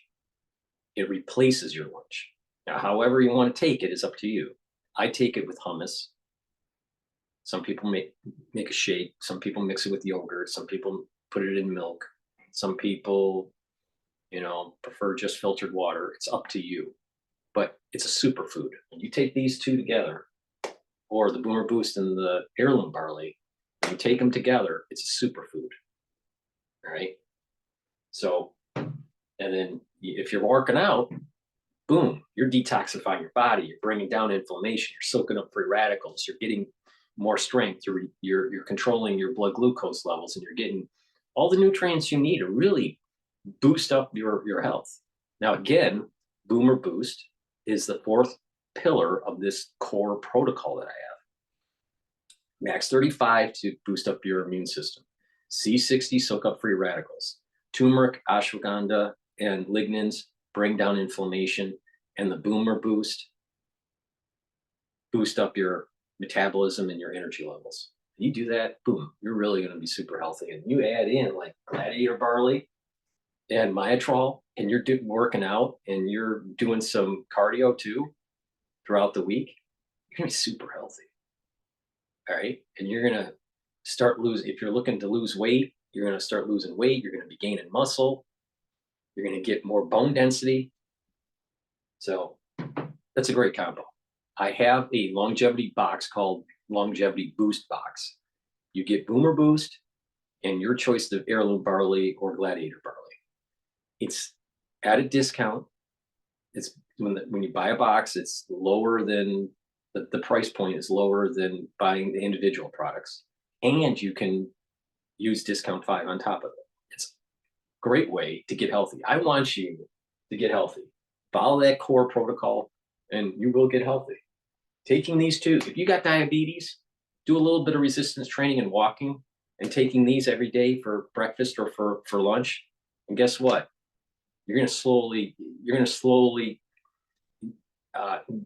reduce your diabetes and get off the, if you're taking insulin, and it's, because of lifestyle diabetes, not type 1, guess what? You're going to reverse diabetes. You're going to get healthier. You're going to lose weight. This is going to help with your cardiovascular fitness too, and your cardiovascular health. Improve your vascular system. Remember what I said, soaking up those free radicals, controlling your cholesterol, reducing your LDL, soaking up the free radical, reducing inflammation. That slows down and prevents the accumulation of plaque in your arteries. So not only did I give you a recipe for reducing diabetes, I gave you a recipe on how to improve your cardiovascular health. Please go to my store, the-studio-reykjavik.com. The stuff works. I use it. Thank you for listening. That's the end of the transmission. Again, for the ones that don't know, when I do these live streams, you can listen to X Spaces. And if you want, you can do a call-in, ask a question by just asking for the mic and I will give it to you. It's a live show. It's an interactive. For the ones that have been typing in the chat box, I appreciate you sharing your experiences in corporate America. Have a nice day. Thank you for listening. Adios.